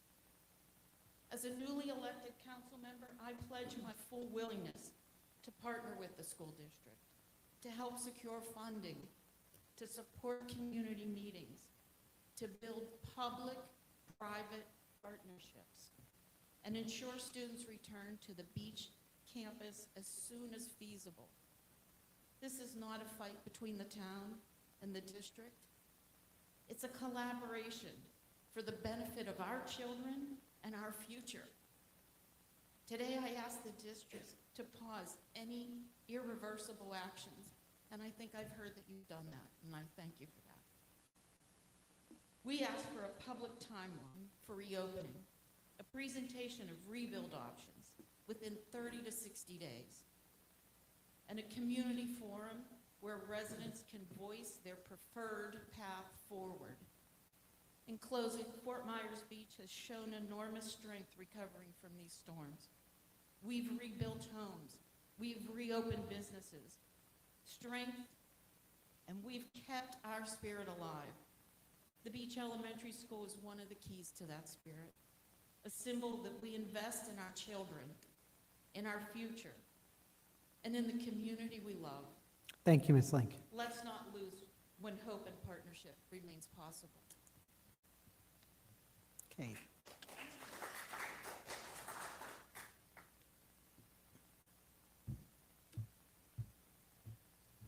Hello, thank you for letting me speak today. I'm Terry Kane, 50-year Fort Myers Beach resident, proud parent of 2 graduates of Fort Myers Beach Elementary School. I have 2 issues that I would like you to reconsider. One, again, is the enrollment. You've heard a lot about the enrollment. And I think you need to understand, which many people may not unless you live on the island, that we are a seasonal resort community. Those of us who live there accept this, and many of us were transient workers like myself who went up to the Northeast, worked in the summertime, and came back for 8 or 9 months and worked on Fort Myers Beach. When I had my children in school, we would start the school year with a certain amount of students. By October, our classrooms were doubling in size because these people who work the beach, I'm speaking for cooks, restaurant workers, chambermaids, I was one of them, and we are the people that would put our children in these schools and in our school until I was able to move on Fort Myers Beach year-round. These are the people that you are telling no more. You're the working class, and you no longer can have your children at Fort Myers Beach Elementary School. I find this highly disturbing. So I would like you to reassess your enrollment because we have a fluid enrollment on Fort Myers Beach. We do include our workers, we used to, until 3 years ago, to have their students on Fort Myers Beach. It's a wonderful joy to have your child close to where you work. I know, I went through a lot of it. The other thing I find a little insulting is the fact that people keep telling us that people can't afford to live on Fort Myers Beach. And you've heard that some people are no longer coming to Fort Myers Beach to buy homes because we have no school. And that is also very, very disturbing. There are places where you can live on Fort Myers Beach and you talk about a young family. Well, I hate to tell you, I was not a young family. I did not have children until I was 40. So I could afford to live on Fort Myers Beach. My son is a successful young man. I would love for him to move back to Fort Myers Beach, but there's no school. So I would like you to reconsider 2 of those issues. There's a lot more issues. I could stand up here all day. People who know me know I could. So thank you very much for the time. Thank you, Ms. Kane. Hi, my name is John Koss. I'm pretty involved in this process the whole time. Just want to really start talking to one another, okay? You guys find risk in the historical building. I get it. We want the historical building. That our town loves it. We want it. Why don't you just hand it over to our town? Why don't you hand the historical building over to our town and give the opportunity? I can't speak for the town, but let them take control if they want to take control of it. The $6 million cafeteria bill that gets thrown around here, I think we lose on how we came up with that number. You, the district, came to us. I was one of the leaders of the committee and offered to build us a $6.5 million portable campus after Ian that would have got our kids back in immediately. We came together as a group and said, no, it's a waste of taxpayer money. While we're mucking our homes, and living through stuff that you can't imagine. We'll get our kids off the island. You take that $6.5 million and build us something permanent with it, and you agreed to do it. That's where that money came from. So I'm telling you that being pragmatic right now, I know you don't want a public school on that island, okay? I know the future could be charter. Why don't we start out with that $6.5 million as a negotiation point? Why don't you offer our town to take over historical buildings so you don't have to worry about the risk of that in the future, and let us take that money and start building our school? I think that would be a kickoff point that would serve both sides well, and I'd like to see it happen. As far as, and I'm sorry to change speeds a little bit, but the other thing too is the communication and the openness, something Mr. Vaness spoke about. Please, stop placating us. Mr. Bueno, your comments weren't disingenuous, they were flat out lies. We watched Sanibel have their entire school remediated and back in while we had mold growing on our walls, and I refused to accept that you just couldn't get to it. I only bring that up, I'm not trying to take pokes, but I'm talking about the whole process here. Talk with our council members, talk with our town manager, open communication. I believe there's a path to where we can get somewhere to get our kids back on the island. I sense that you want that. I know that we want it. Let's please make it happen. Thank you. Thank you, Mr. Haas.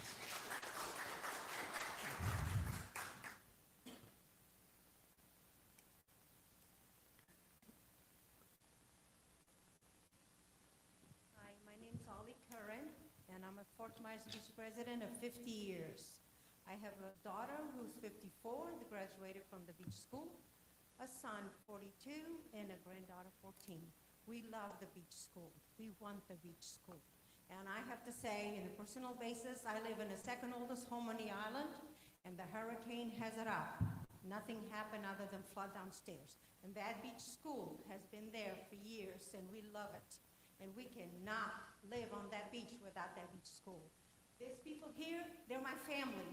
That's the beach family. We have a beach family, and that's what we love, and that's what we want to be. And please, people, open up your mind, your heart, become passionate to the people of Fort Myers Beach, and to my children when they come and they see that building. We love it. We cannot live on that beach without that building. We just love that. And by the way, on a personal basis, next time, please, we have so many buildings on the beach. Have the meeting on the beach so we could all be beach people. Thank you. Thank you. This is another gentleman rising. Anyone else who didn't get a chance to sign in, you can go ahead and just line up behind him.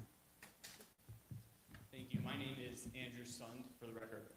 I want to thank the school district, Superintendent Carlin, Fort Myers Beach Town Council, Mayor Allers for the opportunity to speak before you today. I appreciate the residents of Fort Myers Beach's passion for their historic school building. However, as a taxpayer of Lee County, I strongly believe that it would be a dereliction of the school board's fiduciary duties to the taxpayers of the county to continue pouring dollars into this facility. Unfortunately, the last few years have proven that the facility is just incapable of surviving the damage that we face from storms, which are a constant threat to our coastal community. This can come through the space of direct hits like Ian, near misses like Hurricane Milton, and even passing storms in the Gulf like Hurricane Helene, all of which capable of causing catastrophic damage that closes the school. I think it's important to note that even if FEMA were to pay 100% of the cost every single time, and we just kept doing this over and over again, that FEMA dollars are not free money, they are taxpayer dollars. And any taxpayer dollars that we continue to put in this facility are at real risk of being washed away with the next storm. Our history is important, but we can't afford to sell out our future in an attempt to preserve the physical structures of our past. Thank you. Thank you.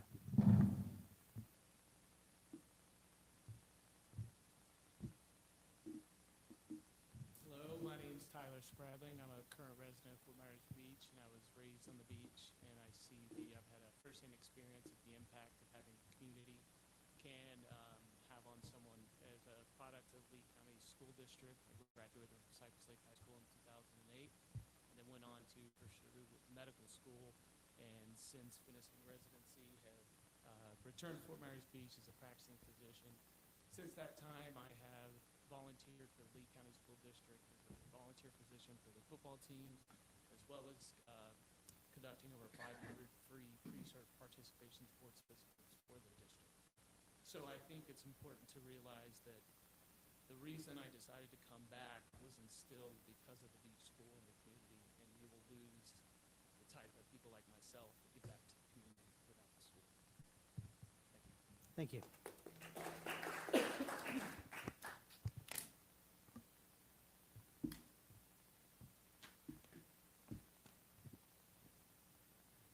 Good afternoon. My name is Chris Mastero. I'm a resident, a homeowner on Fort Myers Beach. I'm a local business owner, and I'm a member of the Fort Myers Beach Chamber of Commerce. I'm a board member there. I'm also born and raised here in Florida. I'm a proud product of our state's public education system, from kindergarten, elementary school, all the way through university. Public schools shaped who I am, and they instilled in me a sense of belonging in my community.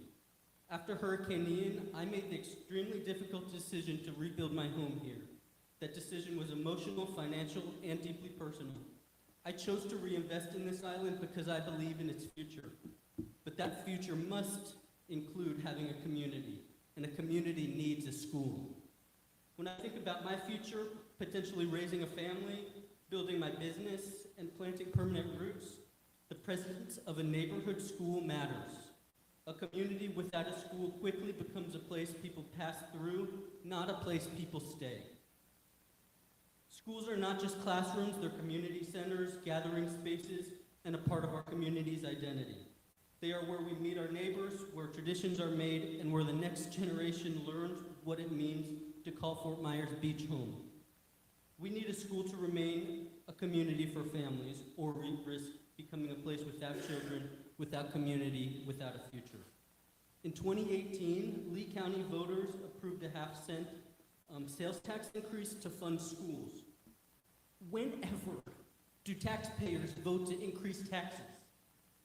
We recognize schools are so important, and that's why voters approved it. These kids are our future. Sometimes school and public services are more important than money, and this is one of those times. I urge you to rebuild our school. Fort Myers Beach deserves to remain a place where families can grow, not just visit. Thank you. Thank you.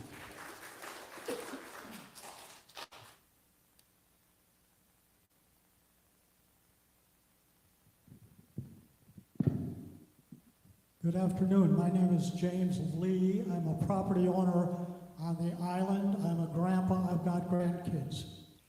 One of the biggest challenges we're facing right now is the cost of everything. The 5 reasons why everything is going up in price is the cost of labor, the cost of labor, the cost of labor, and the most important part, the cost of labor. The building is already up. When you look at this, the question is, every child is a gift. As a taxpayer, we have to ask ourselves also some tough questions. How many children are going to be living on the island? As a taxpayer, now for me, I pray that the school stays open, okay? The thing of when it's going to flood, as long as humans live on this island, it's going to flood. I guess the point being is the building is already up. I would hope it stays open, but as a taxpayer, do we have enough precious little angels to go to the school? I appreciate the time, and thank you. Thank you, Mr. Lee.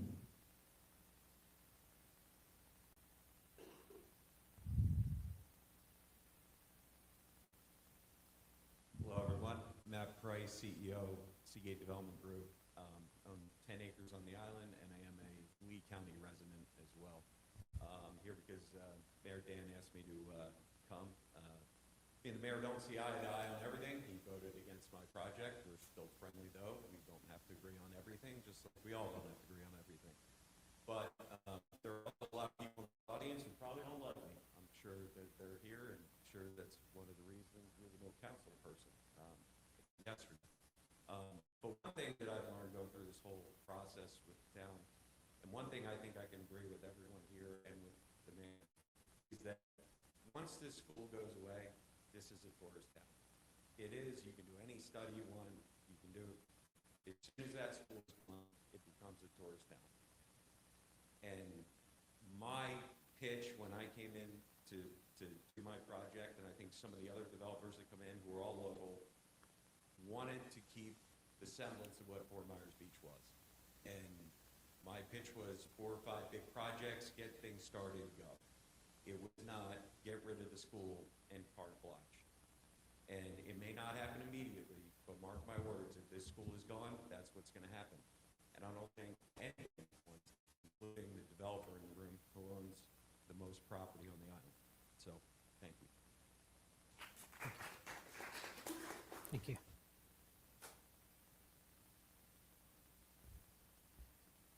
Morning, Miss. My name is Kathleen Borkman. My husband and I have been on the island since about 2009. We came here initially for vacation. We saw the beach. It was lovely. It took us a very short time to realize it wasn't just a beach island. It was a community. And the whole idea of community is very important to us. We are both retired teachers. We not only taught, but we raised 4 children. We're not on the beach, but we certainly have a very strong connection to education and to the beach school. We realized early on that on this very small 7-mile barrier island, there is a community that involved clubs, organizations, churches, the library, and most importantly, the beach elementary school. The families that are here are not all part of the glitzy things you see with the snowbirds that we possibly started off as, but have very much so embraced the island. These kids have been through a lot. They were here during COVID, they were here during Ian, they're here trying to recover, they're here through Helene and Milton, and the kids soldier on. We had the opportunity to be down at the pier right after Ian, when the school had their little chorus there. And there was not a dry eye in the house as they sang their song that they reimagined and sang, and ultimately ended up on national TV, courtesy of Lester Holt. If any of you can find the video, watch it. These kids are absolutely precious, and they deserve a whole lot better. They are our future. They should not be ignored. At this point on the island, 3 years later, the library is back. Some of the churches are already back, and the rest of them are really moving hard to get there. We have made tremendous, tremendous progress. So if the churches are back, and the library is back, then let's take care of our most precious commodity, the children. The school needs to be back. Thank you. Thank you. All right, it looks like you're our last speaker, and luckily we just have enough time left in it for you. Come on up. Lindsay Mackey. Can you guys hear me? I'm a parent of 3 children. I live on Fort Myers Beach. We moved to the island in 2020, and I have a kindergartner and a 4th grader. And after Ian, that was really hard on our family, and we spent our time coming and fighting for our school, and we're here again. I don't like to come and speak because it's pretty emotional for me, but who's going to tell my 4th grader that they're not going back to their school? Because these delays are impacting our families. And that's just the question I want to know, who's gonna tell them? Because it's gonna have to be told. I just feel like we're not getting any answers, and I have children that are at the school right now. So I would like to know. Thank you. Sir, you will be our last speaker. So, make it good. I hope I'm the best. My name is Richard Kane, and I've lived on Fort Myers Beach for 55 years. I've been in business on the beach for 55 years.